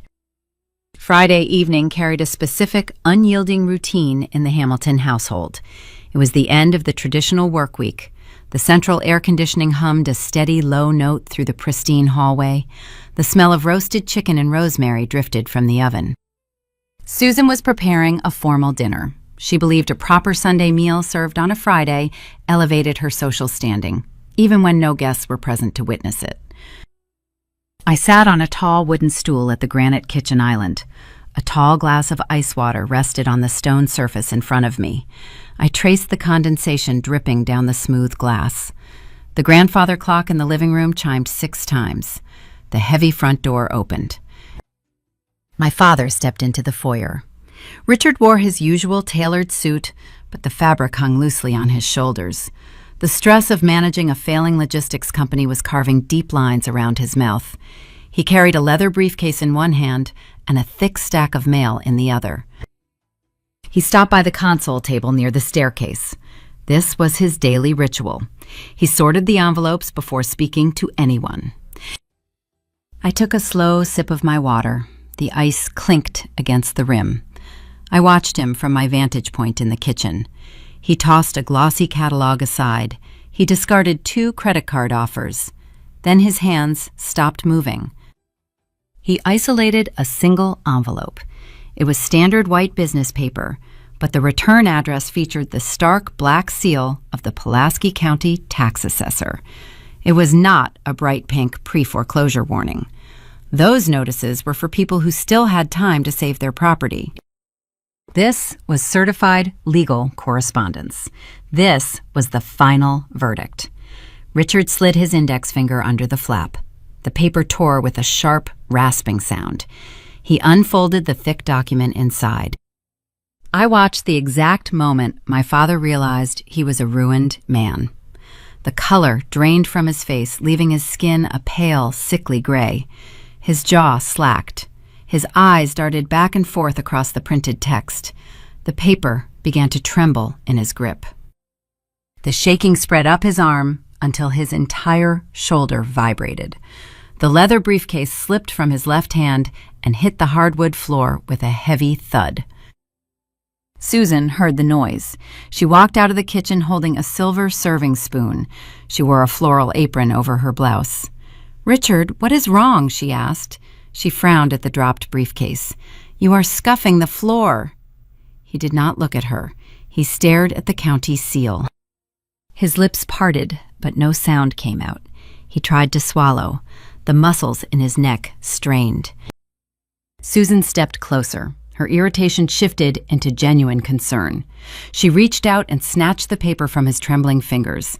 She adjusted her reading glasses and scanned the top paragraph. Her reaction was vastly different from his. My father understood legal and financial ruin. My mother only understood social destruction. Her breath hitched. A short, sharp gasp escaped her throat. The silver serving spoon clattered against the floorboards. She stumbled backward until her spine hit the hallway wall. "This is a mistake," she whispered. The paper crumpled in her fists. "This has to be a clerical error." "What is it?" Richard finally managed to say. His voice was a hollow croak. Susan read the words aloud, her voice cracked on every syllable. Notice of transfer. Public auction finalized. Property awarded to Cypress Holdings, LLC. All previous titles and deeds are hereby revoked. She looked up.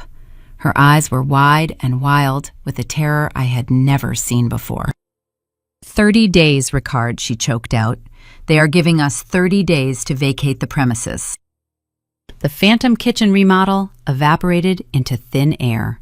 The imported Italian marble and the custom farmhouse sink vanished.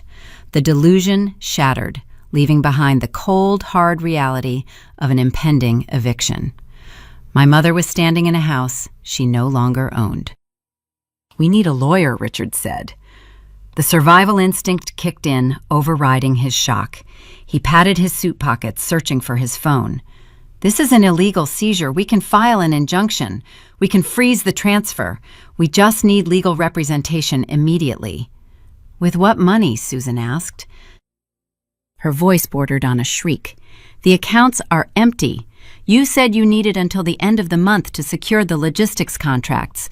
We do not have a retainer fee for a property attorney." Richard pulled his cell phone from his breast pocket. "We do not," he said, "but Ashley does. Chad just closed that massive commercial real estate deal last quarter. They have the liquid capital. They can float us a $50,000 loan to tie this up in litigation." He unlocked his screen and pressed a contact name. He tapped the speakerphone icon. He wanted Susan to hear the rescue plan. He wanted to prove he was still the patriarch capable of fixing the disaster. The phone rang twice. A cheerful voice answered. "Hey, Dad," Ashley sang out. Loud background noise filtered through the small speaker. I heard the rhythmic thwack of a tennis racket hitting a ball.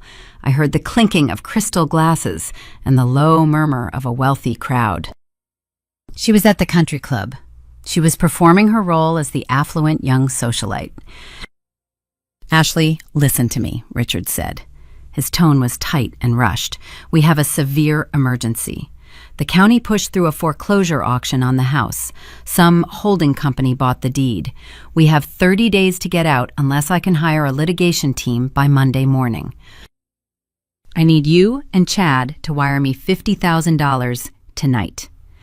The cheerful energy on the other end of the line died instantly. The silence stretching over the cellular connection was heavy and cold.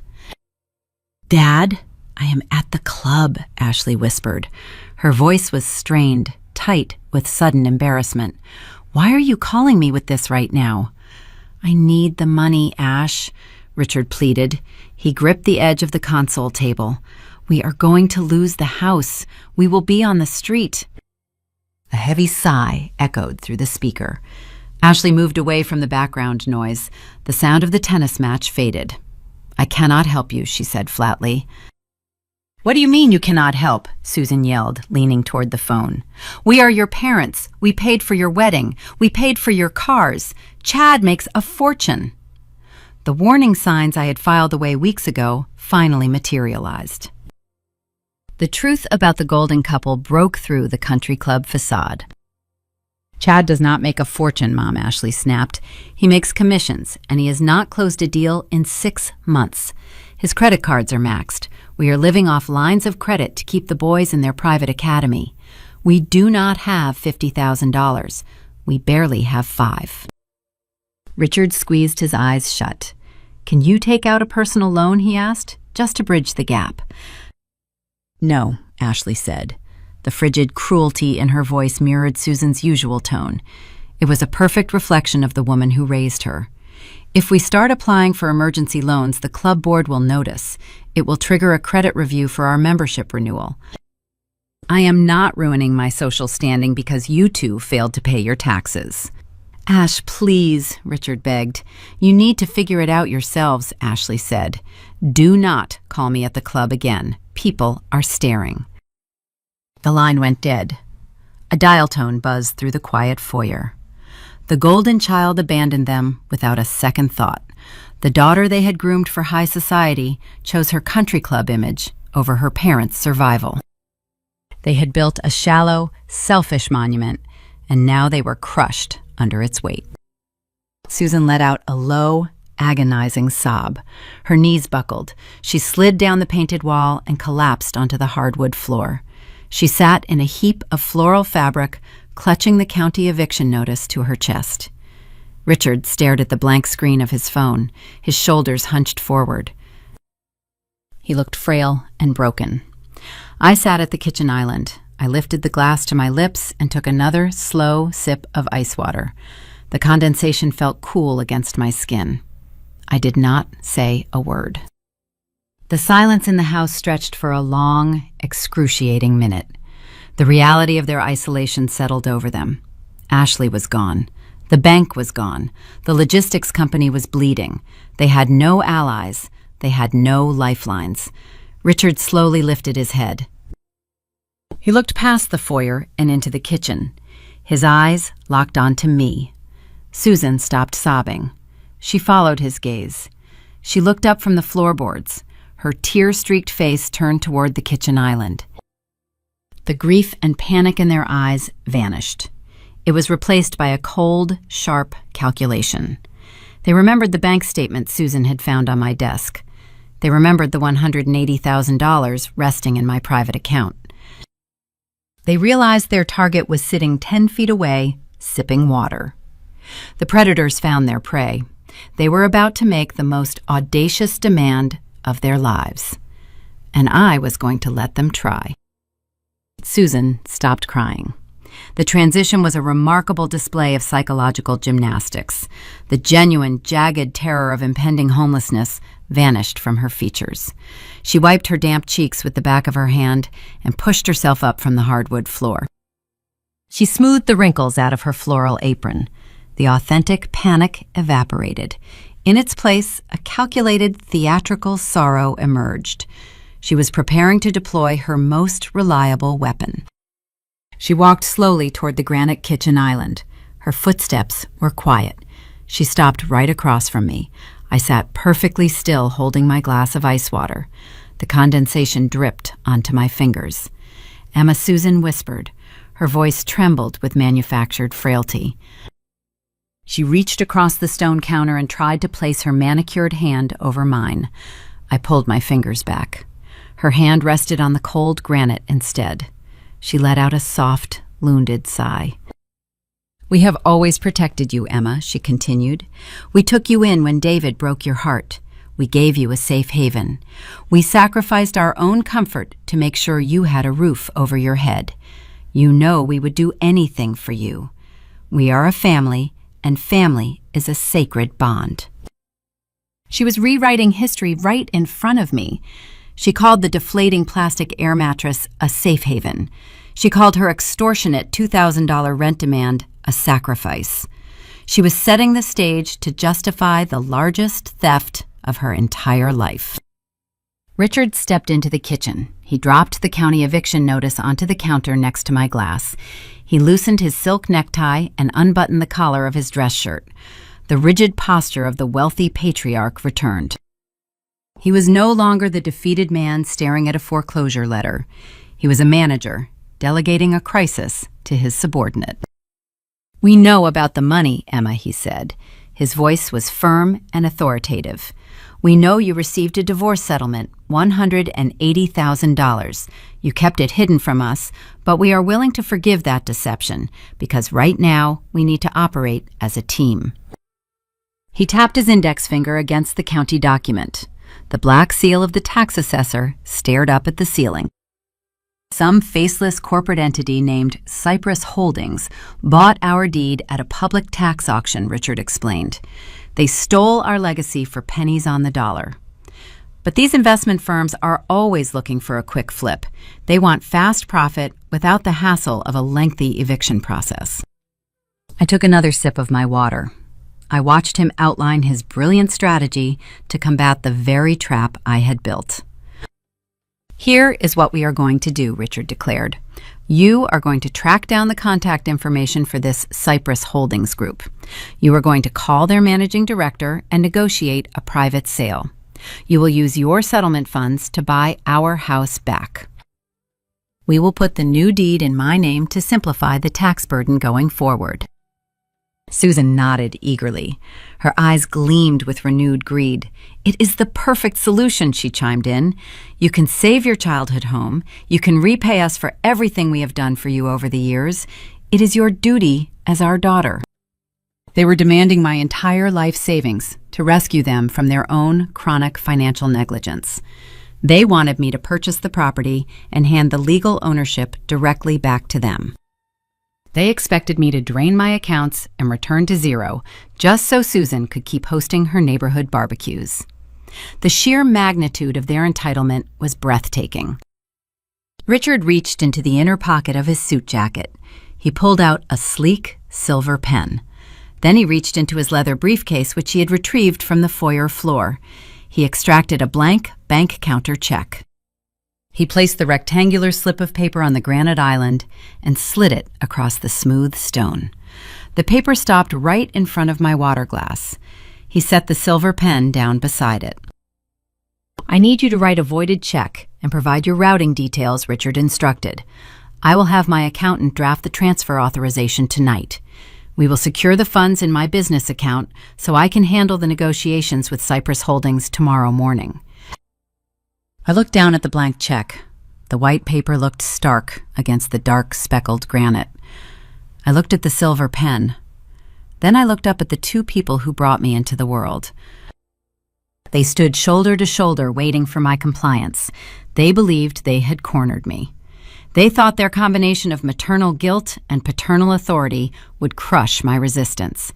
They viewed my money as their money. They viewed my future as collateral for their mistakes. I did not feel a sudden rush of adrenaline. I did not feel the urge to scream or throw my glass against the wall. I felt an incredible, deep, frozen calm. I looked at the pen. I counted silently in my head. 1, 2, 3. I pushed the blank check back across the island. I pushed the silver pen right beside it. "No," I said. The single syllable dropped into the kitchen like a lead weight. Richard blinked. The confident mask cracked. "Excuse me?" he asked. His tone dropped an octave. "I am not tracking down any holding company," I replied, keeping my voice even and mild. "I am not negotiating a private sale. I am not draining my settlement account to buy this house. The answer is no. I am moving out." The silence that followed was dense enough to suffocate a person. The theatrical sorrow melted off Susan's face. The managerial authority drained from Richard's posture.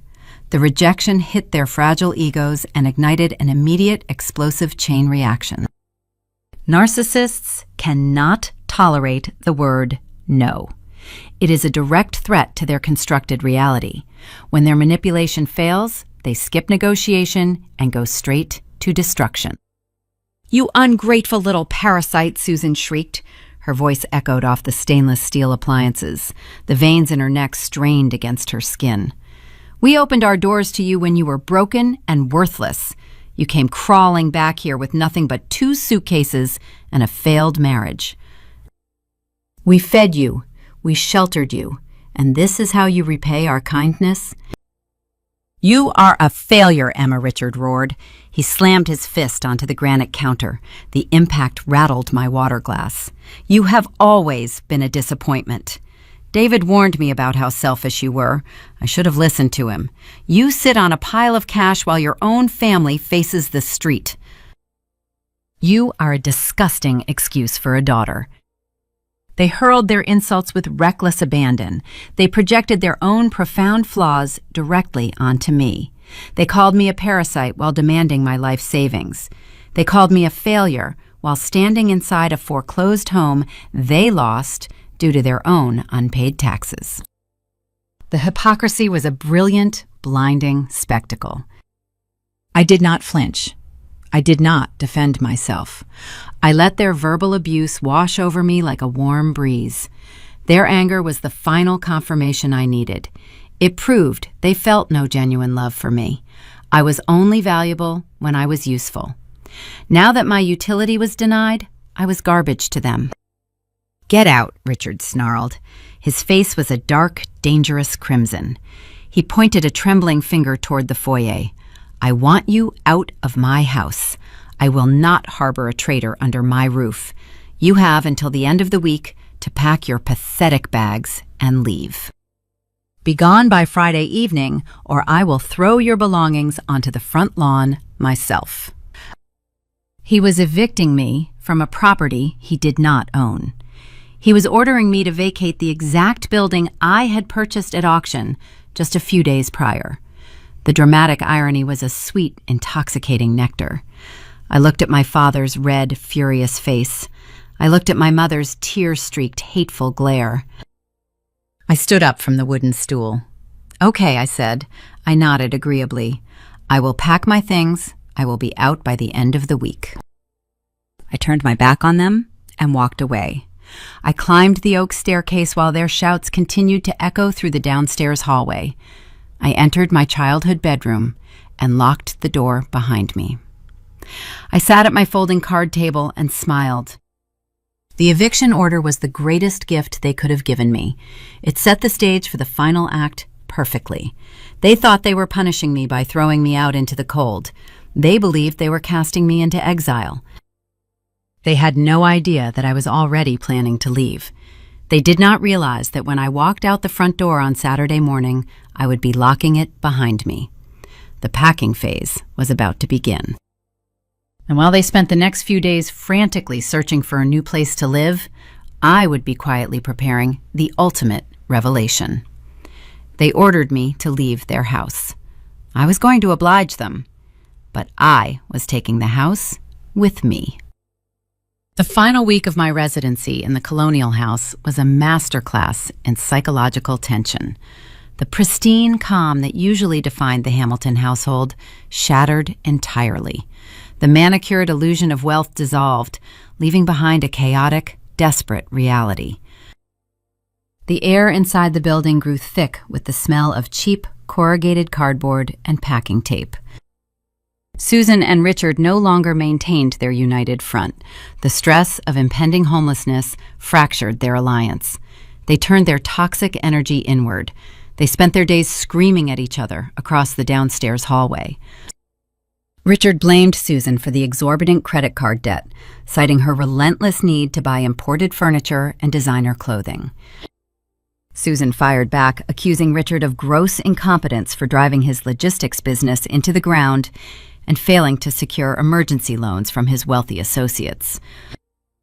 I stayed in my room on the second floor listening to their vicious arguments echo through the central air vents. The shouting matches provided excellent background noise for my own preparations. I packed my belongings with slow, methodical precision. I folded my clothes and placed them into the same 2 suitcases I had arrived with 4 months earlier. I gathered my work documents and secured them inside my leather bag. I did not have much to take. The bulk of my childhood possessions had already been thrown away or shoved into the attic to make room for my sister's hoarded junk. Whenever I ventured downstairs to grab a quick meal, the atmosphere grew instantly hostile. Susan and Richard paused their bickering just long enough to direct their venom at me. They operated under a unified delusion. They firmly believed I was moving into a cheap, roach-infested studio apartment. They assumed my refusal to buy the house meant I was resigning myself to a life of pathetic poverty. "Have you secured a lease yet, Emma?" my mother sneered on Wednesday evening. She was aggressively taping a box labeled Fragile Crystal. "I hope you found a complex with decent security. Those low-rent districts can be very dangerous for a single woman, especially one who burns all her family bridges." "I will be fine, Mom," I replied, taking a bite of a cold sandwich. "I found a nice, quiet place. It has everything I need." Richard scoffed from the living room couch. "Let her figure it out, Susan. She made her bed. Now she can sleep in it. Maybe after a few months of struggling, she will realize how good she had it here." I kept my face perfectly blank. The dramatic irony was a heavy, invisible blanket draped over every interaction. They were taunting me about moving into a slum while standing on hardwood floors I legally owned.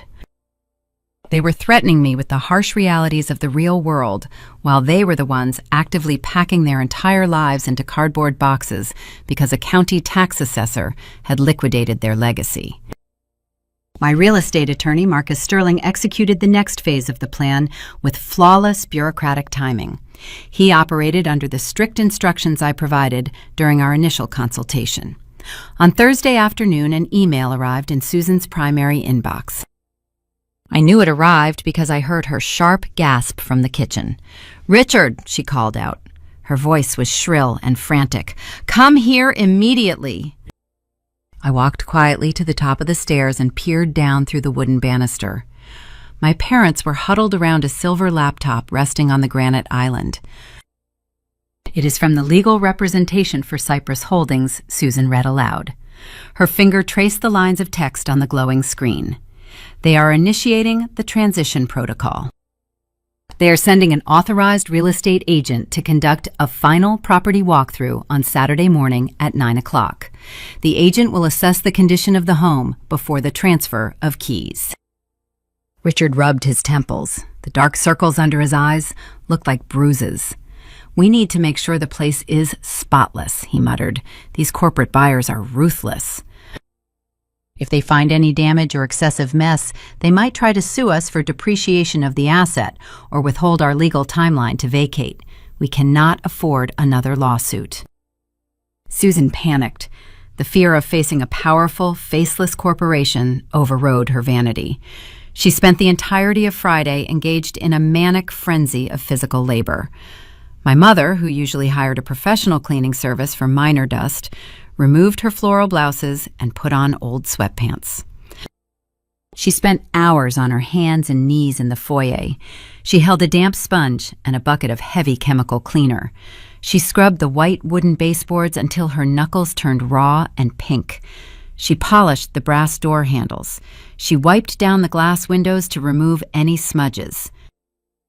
She mopped the hardwood floors until they gleamed. I sat on the third step of the oak staircase holding my laptop. I watched the woman who had demanded $1,200 a month for a deflating air mattress scrubbing the floorboards. I watched the woman who had publicly shamed me at a neighborhood barbecue performing hard manual labor out of sheer terror. She was doing all of this to appease the mysterious corporate landlord. She was breaking her back to ensure the new owner would not penalize her.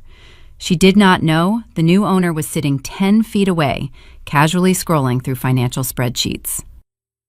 "Are you just going to sit there?" Susan snapped, looking up from her bucket. Sweat beaded on her forehead. "The least you could do is help me prepare the kitchen. We have to surrender this property tomorrow morning." I closed my laptop and stood up.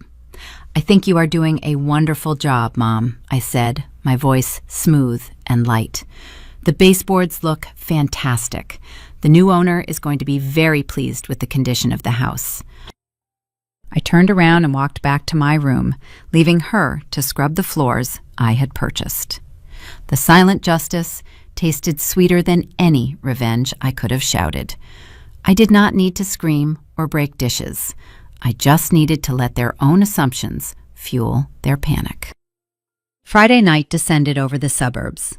The house was unnaturally quiet. The shouting had ceased, replaced by a heavy, tense exhaustion. My parents retreated to their master bedroom, surrounded by half-packed boxes and the looming dread of the unknown. I sat in my room for the last time. The deflated plastic air mattress lay dead on the floor. My 2 suitcases stood by the door, packed and ready. I reached into my leather bag and pulled out a heavy manila folder Marcus Sterling had couriered to a private post office box earlier in the week. I opened the folder. Inside rested the official certified deed to the property. The Pulaski County seal was embossed in gold foil at the top of the heavy parchment. My name was printed clearly under the corporate designation. Emma Hamilton, sole proprietor of Cypress Holdings, LLC. I traced the raised gold seal with my thumb. The paper felt heavy and solid. It was the physical manifestation of my freedom. It was the shield that protected me from their extortion and the sword that severed their control. I placed the deed back into the folder. I folded the thick cardboard and slid it into the back pocket of my trousers. The digital clock on my phone rolled over to midnight. Saturday had officially begun. The tension stretched tight across the dark house like a piano wire pulled to its absolute limit. The real estate agent was scheduled to arrive in exactly 9 hours. The elaborate illusion my parents had maintained for decades was about to collide with cold, hard, legal reality. They thought Saturday morning would be a humiliating surrender to a faceless corporate entity. They assumed I would be dragging my suitcases out the door, retreating to a pathetic, miserable existence. They expected a quiet, miserable defeat. Instead, they were going to get a public execution. The stage was set, the floors were polished, the final walkthrough was about to commence, and the audience was completely unaware of the plot twist, heading straight for their front door. Saturday morning arrived with a bright, unforgiving sun that cast long, sharp shadows across the front lawn. The grandfather clock in the living room chimed 9 times. The deep, resonant notes echoed through the sparsely furnished colonial house. The air conditioning hummed, struggling against the rising heat. I stood on the 4th step of the oak staircase. My 2 suitcases rested heavily against my leather boots. My back was perfectly straight. I wore the same tailored navy suit I had worn to my attorney's office. The heavy manila folder containing the certified property deed was folded securely in my back pocket. I looked down into the wide, tiled foyer. The entire toxic cast of characters had assembled for the final performance. My parents stood shoulder to shoulder near the heavy wooden front door. Richard wore a crisp, pressed navy blazer and tailored slacks. He had applied a fresh layer of expensive cologne, attempting to mask the sour scent of his profound stress. Susan stood beside him wearing a floral silk dress.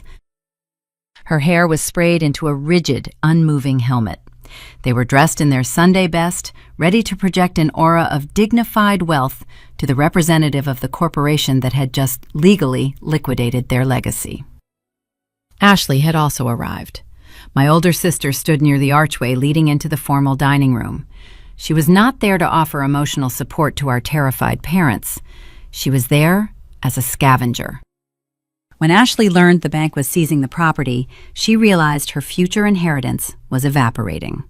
She drove her luxury SUV to the house at 8 in the morning, demanding to take several expensive antique pieces before the new owners locked the doors. A heavy mahogany side table and a pair of crystal lamps were already sitting by the front door, ready to be loaded into her trunk. She wore oversized designer sunglasses resting on top of her blonde hair, scrolling through her phone with an expression of bored irritation. The stage was perfectly set. The actors were in position. At exactly 5 minutes past 9, a sleek silver sedan pulled into the concrete driveway. The engine cut off. A car door slammed shut. Heavy, purposeful footsteps approached the porch. The brass doorbell rang. The sharp, shrill sound sliced through the suffocating tension in the foyer. Richard cleared his throat. He smoothed the lapels of his blazer. He reached out and turned the heavy brass deadbolt. He pulled the wooden door open, pulling his shoulders back to present his most intimidating patriarchal posture. "Good morning," Richard said, his voice booming with practiced corporate authority. "You must be the representative for Cypress Holdings." A woman stepped over the threshold and into the cool air of the foyer. She wore a sharp charcoal pantsuit. A leather clipboard rested against her forearm. She held a tortoiseshell pen in her right hand. I watched from my vantage point on the staircase. A slow, cold smile touched the corners of my mouth. The agent was Diane. Diane was a seasoned veteran of the Little Rock luxury real estate market. She was the exact same agent who had managed the sale of the marital home during my brutal divorce. 6 months ago, when the marital property was listed, my mother had secretly called Diane. Susan had tried to bribe Diane with a cash kickback to structure the sale so a portion of my equity payout would bypass my private account and route directly into a family trust Susan controlled. Diane had immediately recorded the phone call, reported the attempted fraud to my attorney, and secured my funds in an impenetrable escrow account. Diane despised my mother. Diane was completely, fiercely loyal to me. "Good morning," Diane said. Her tone was brisk and entirely devoid of warmth. She did not extend her hand for a greeting. She stepped past Richard and into the center of the foyer, assessing the polished hardwood floors Susan had scrubbed raw the night before. "I am here to conduct the final condition walkthrough prior to the official transfer of keys." Susan stepped forward, clasping her hands tightly in front of her floral dress. "Yes, of course," she murmured, offering a saccharine, trembling smile. "As you can see, we have maintained the property impeccably. The baseboards are spotless, the fixtures are pristine. We pride ourselves on excellent stewardship." Diane did not look at her. She tapped her pen against the leather clipboard, making a sharp clicking sound. She surveyed the heavy mahogany side table and the crystal lamps resting near the door. "Are those items remaining with the property?" Diane asked, pointing with the tip of her pen. "Standard auction clauses dictate that all affixed fixtures and major aesthetic pieces must remain unless otherwise negotiated prior to the gavel drop." Ashley scoffed from the dining room archway. She crossed her arms over her expensive silk blouse. "Those are family heirlooms," she snapped. "They are coming with me. Your little holding company can buy its own tables." Diane leveled a cold, flat stare at my sister. "The clause covers staging furniture, ma'am. If those items cross the threshold before the inspection is signed, I will file an immediate theft report with the county sheriff on behalf of the owner." Ashley's mouth snapped shut. She uncrossed her arms and took a slow step backward, retreating into the shadows of the dining room. The golden child was not accustomed to being spoken to with such blunt, absolute authority. Richard stepped between Diane and the furniture, attempting to reclaim the narrative. "We understand the legal parameters," he said, quickly holding up his hands in a placating gesture. "Everything is in order, but we were hoping to discuss a secondary arrangement." Diane raised an eyebrow. "I am here for an inspection, Mr. Hamilton. I am not authorized to negotiate secondary clauses." Susan pushed past my father. Her desperation broke through the polite facade. Her eyes were wide and frantic. "Please, you must have a direct line to the managing director of Cypress Holdings," she pleaded, her voice rising in pitch. "We have lived here for 30 years. This is our home. We are willing to sign a formal residential lease agreement. We can pay premium market rent. We can provide a massive security deposit.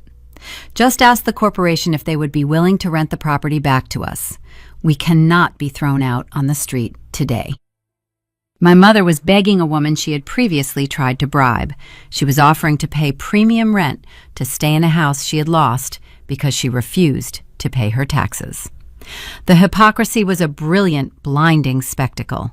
Diane stopped clicking her pen. She lowered her clipboard, holding it flat against her side. She looked at Richard. She looked at Susan.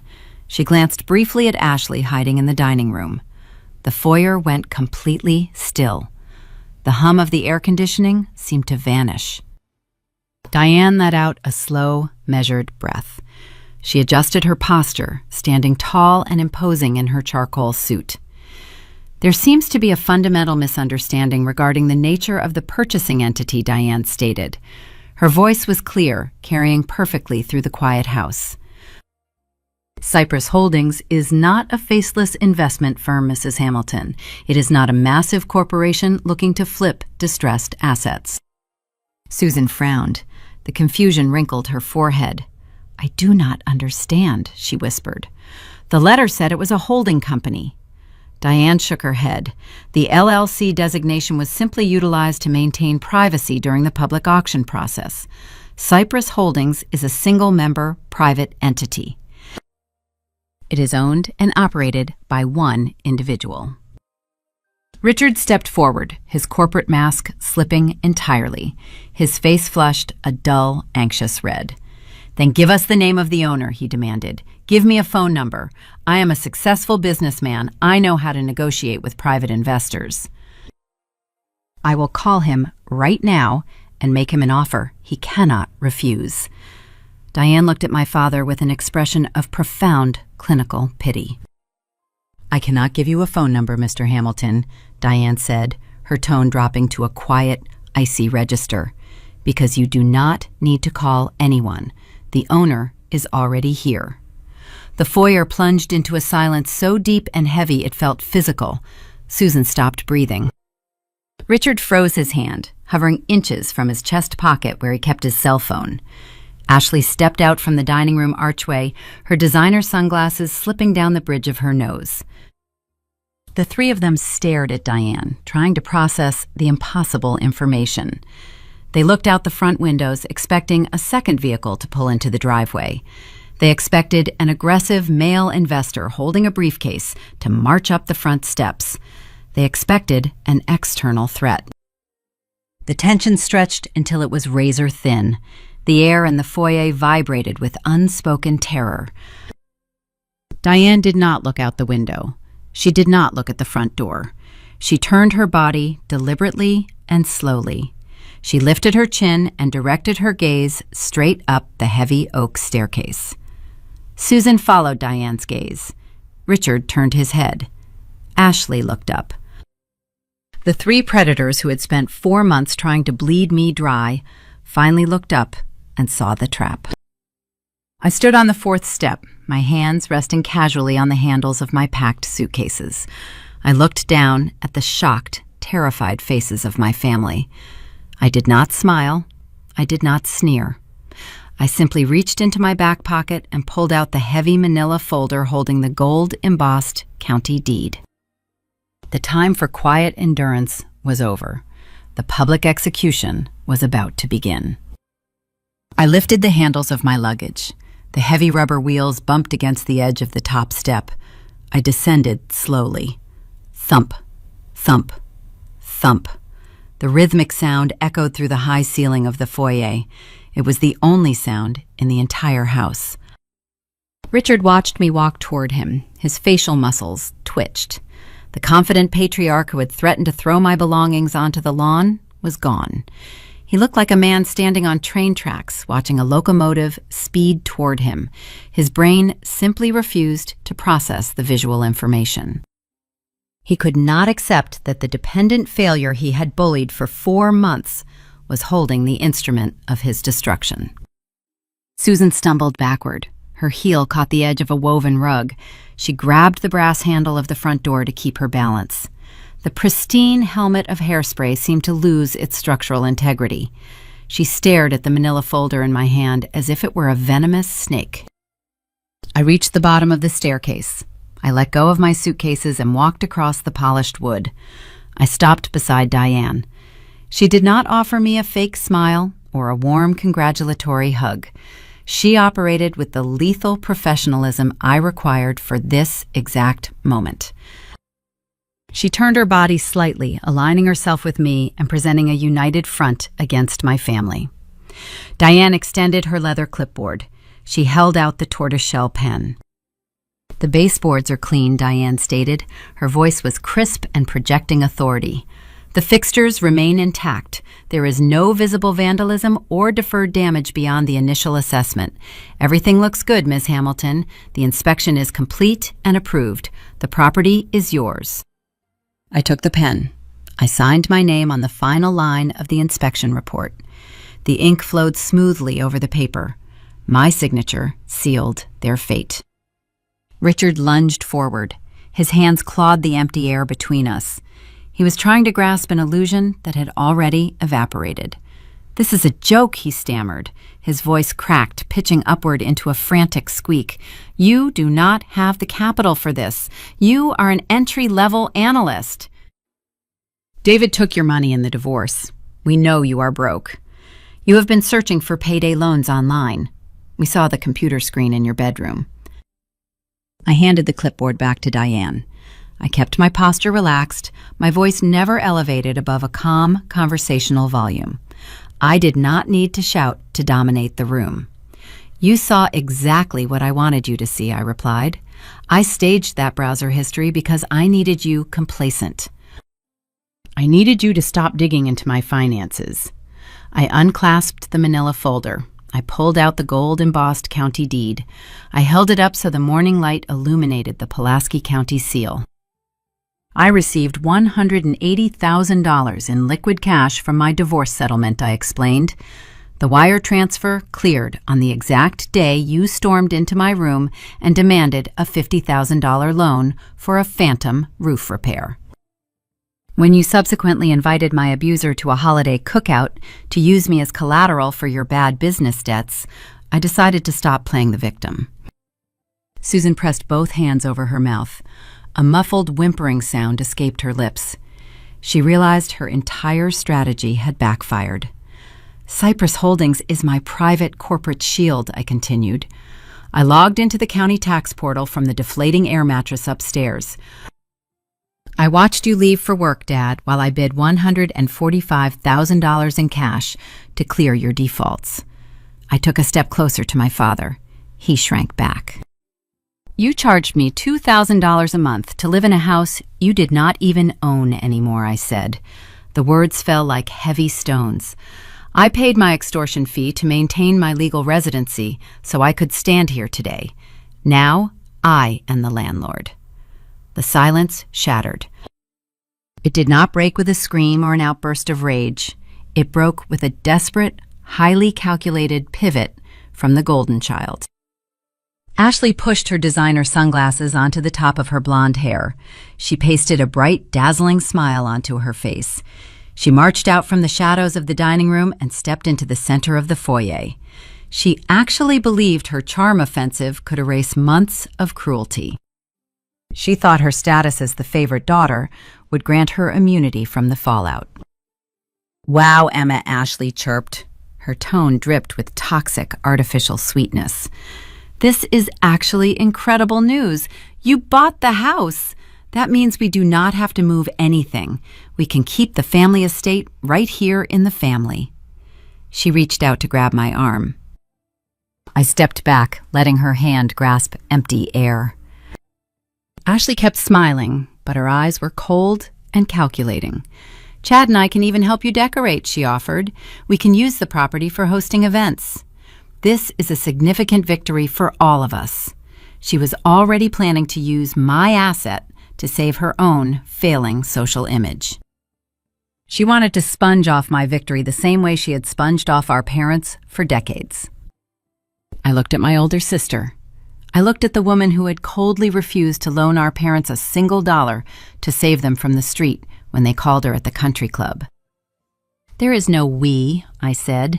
The temperature in my voice froze the fake smile right off her face. I am not keeping this house in the family. I am listing it on the open market next week. Diane already has the professional photography team scheduled. You are not decorating anything, Ashley. You are grabbing your stolen crystal lamps and you are leaving. Susan let out a loud, wailing sob. Her legs gave out. She slumped against the wooden door frame, weeping openly. The tears smeared her expensive mascara, leaving dark streaks down her pale cheeks. She realized the neighbors would not just see her evicted, they would see her evicted by her own disgraced daughter. Her social standing was permanently eradicated. Richard stared at the hardwood floor, his shoulders hunched forward. The corporate manager was dead. He was just a tired, broke old man who had gambled his family away and lost everything. The eviction timeline provided by the county expires today, I stated, addressing the room. I am going to drive to a luxury hotel downtown. I am going to order room service and take a long, hot shower. You all have exactly 2 hours to finish packing your remaining boxes and vacate my property. I reached into the front pocket of my leather work bag. I pulled out a stack of printed papers. They were the formal legal eviction notices drafted by my attorney. I dropped the heavy stack onto the polished mahogany side table my sister had tried to steal. The papers slapped loudly against the wood. If anyone is still standing inside this building at 11:15, I continued, Diane will contact the local sheriff dispatch. You will be removed from the premises for criminal trespassing. Diane nodded curtly, confirming the threat was legitimate and ready to be executed. The keys stay on the kitchen counter, I instructed. Susan looked up from the floor. "You cannot do this to us, Emma," she cried out. Her voice was ragged and broken. "We are your parents. We raised you." I looked down at her. I felt no pity. I felt no guilt. The well of my compassion had run dry the night they unplugged the internet to force me to pay for my nephew's tuition. "You stopped being my parents the day you handed me a lease agreement for my childhood bedroom," I replied. I grabbed the handles of my 2 suitcases. I turned my back on the weeping woman, the broken man, and the panicking golden child. I walked out the heavy front wooden door. I stepped onto the concrete porch and out into the bright Arkansas sunlight. I did not look back. 6 months have passed since that Saturday morning. The oppressive humidity of the southern summer is gone. It has been replaced by the crisp, thin air of my new home. I live in Colorado now. I purchased a beautiful modern townhome with exposed brick walls and wide glass windows facing the snow-capped mountain peaks. I do not own an air mattress. My bedroom features a plush king-sized frame and absolute silence. The space smells like fresh roasted coffee and pine needles. It smells like freedom. The colonial property in Little Rock did not remain in my portfolio for long. Diane listed the house on the open market the following Monday. The staging was immaculate. The professional photographs highlighted the polished hardwood floors and the wide tiled foyer. By Friday afternoon, we had multiple competing offers from eager buyers.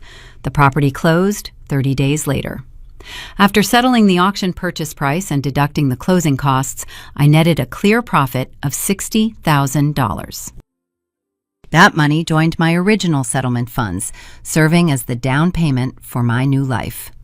I flipped the cage they built for me and turned it into the foundation of my independence.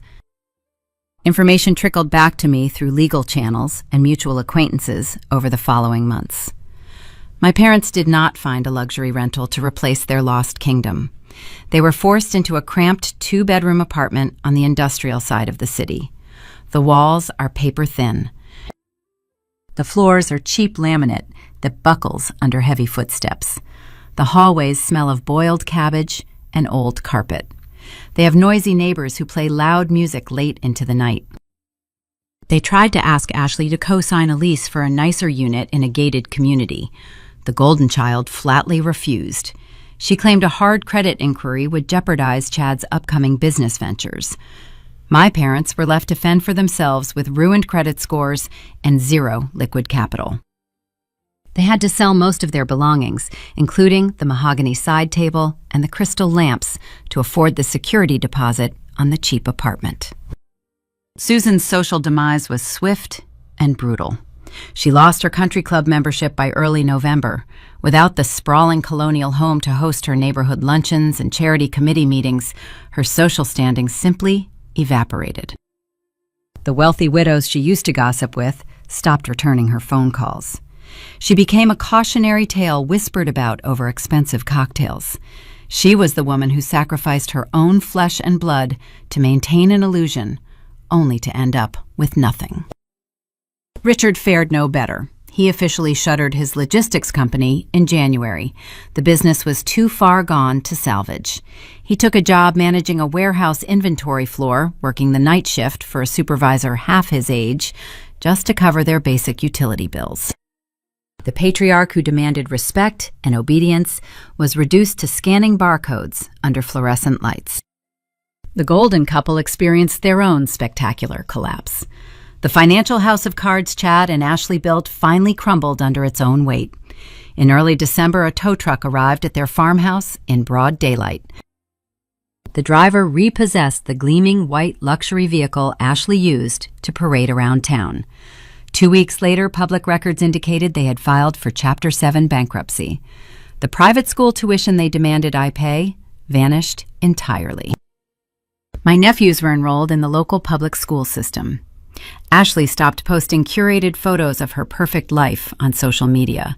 Her digital presence went entirely dark. The pristine facade shattered, leaving a mountain of unpayable debt. The true poetic justice arrived on a quiet Tuesday evening. I was sitting on my private balcony holding a mug of chamomile tea. The sun was setting, painting the sky in vibrant shades of violet and gold. My cell phone vibrated on the glass table next to me. I picked up the device. A text message notification illuminated the screen. The sender was Susan. I had not spoken to my mother since the day I walked out the front door of the Arkansas house. I tapped the screen and opened the message. "Emma, honey," she wrote, "I hope you are doing well. Things are very difficult here. Your father's new job cut his hours. We are falling short on rent this month. I know we had our differences, but family helps family. Could you possibly wire us a little bit of assistance just to tide us over? We miss you." I read the paragraph twice. The audacity was breathtaking. There was no apology for the extortion. There was no accountability for the theft or the psychological warfare. She was still utilizing the exact same manipulative script she had used when she tried to squeeze my settlement funds out of me. She believed the passage of 6 months had softened my memory. She assumed the bond of blood would override my logic. She thought she could invoke the concept of family to extract cash from the daughter she had treated like a parasite. I did not feel a sudden spike of anger. My hands did not shake. I felt nothing but a cool, steady satisfaction. I opened my digital photo gallery. I scrolled back through the archive to the exact day I returned to Little Rock. I found a specific image I had captured for my own legal records. It was a clear, high-resolution photograph of the formal residential lease agreement Richard had printed on his corporate letterhead. It was the document demanding $1,200 for the privilege of sleeping on a deflating plastic bed. I opened the editing software on my phone. I selected a bold red font.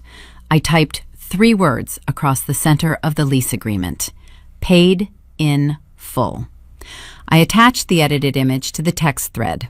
I did not include a greeting. I did not type a single line of explanation. I did not justify my boundaries or defend my actions. I simply hit send. I watched the delivery notification appear under the photo. I did not wait for the inevitable frantic response. I tapped the contact settings menu. I scrolled down to the bottom of the screen and selected the option to block the caller. I repeated the process for my father and my sister. The digital door clicked shut, locking them out of my universe forever. I set the phone face down on the glass table. I leaned back in my chair and took a sip of the warm tea. The crisp mountain breeze rustled the pine trees lining my street. I used to believe that family meant staying. I thought loyalty required enduring the pain and sacrificing my own well-being to keep the peace. I understand the truth now. True peace does not come from winning a screaming match in a tiled foyer. It does not come from waiting for an apology that will never arrive. It does not come from performing unpaid labor for people who view you as a walking bank account. True peace comes from owning the ground you stand on. It comes from having the courage to build an impenetrable wall and permanently closing the door on the people who handed you a shovel and expected you to dig your own grave. That is my story. I went from a broken divorcee sleeping on a plastic floor to an independent homeowner writing her own future. One lease agreement started the war, and one digital deed ended it. If this journey reminded you that your boundaries are your best defense against exploitation, hit subscribe for more Aura Vengeance. Share your thoughts in the comments below. Never let anyone charge you rent for your own peace of mind. I will see you in the next one. The story of Emma Hamilton is not just a chronicle of real estate and hidden bank accounts.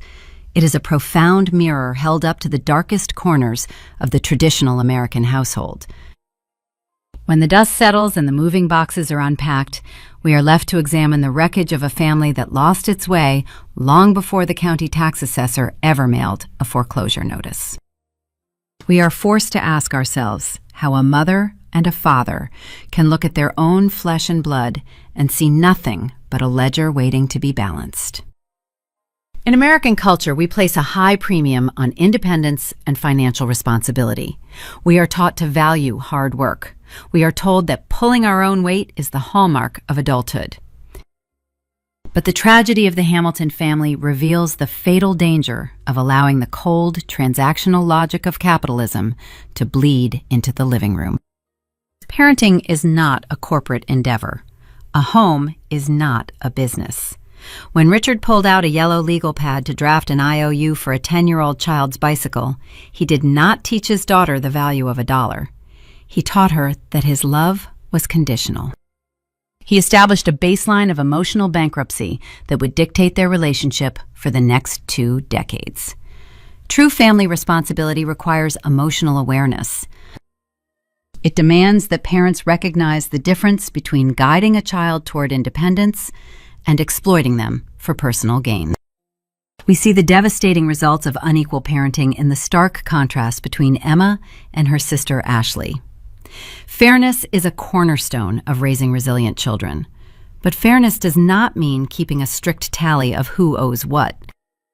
It means providing children with the specific, emotional, and moral support they need to thrive. Susan and Richard chose to play favorites. They elevated Ashley to the status of a golden child, shielding her from accountability and funding her extravagant illusions. They groomed her for country club society, believing her external success would reflect well upon them. In doing so, they robbed her of her resilience. When the crisis arrived, Ashley crumbled.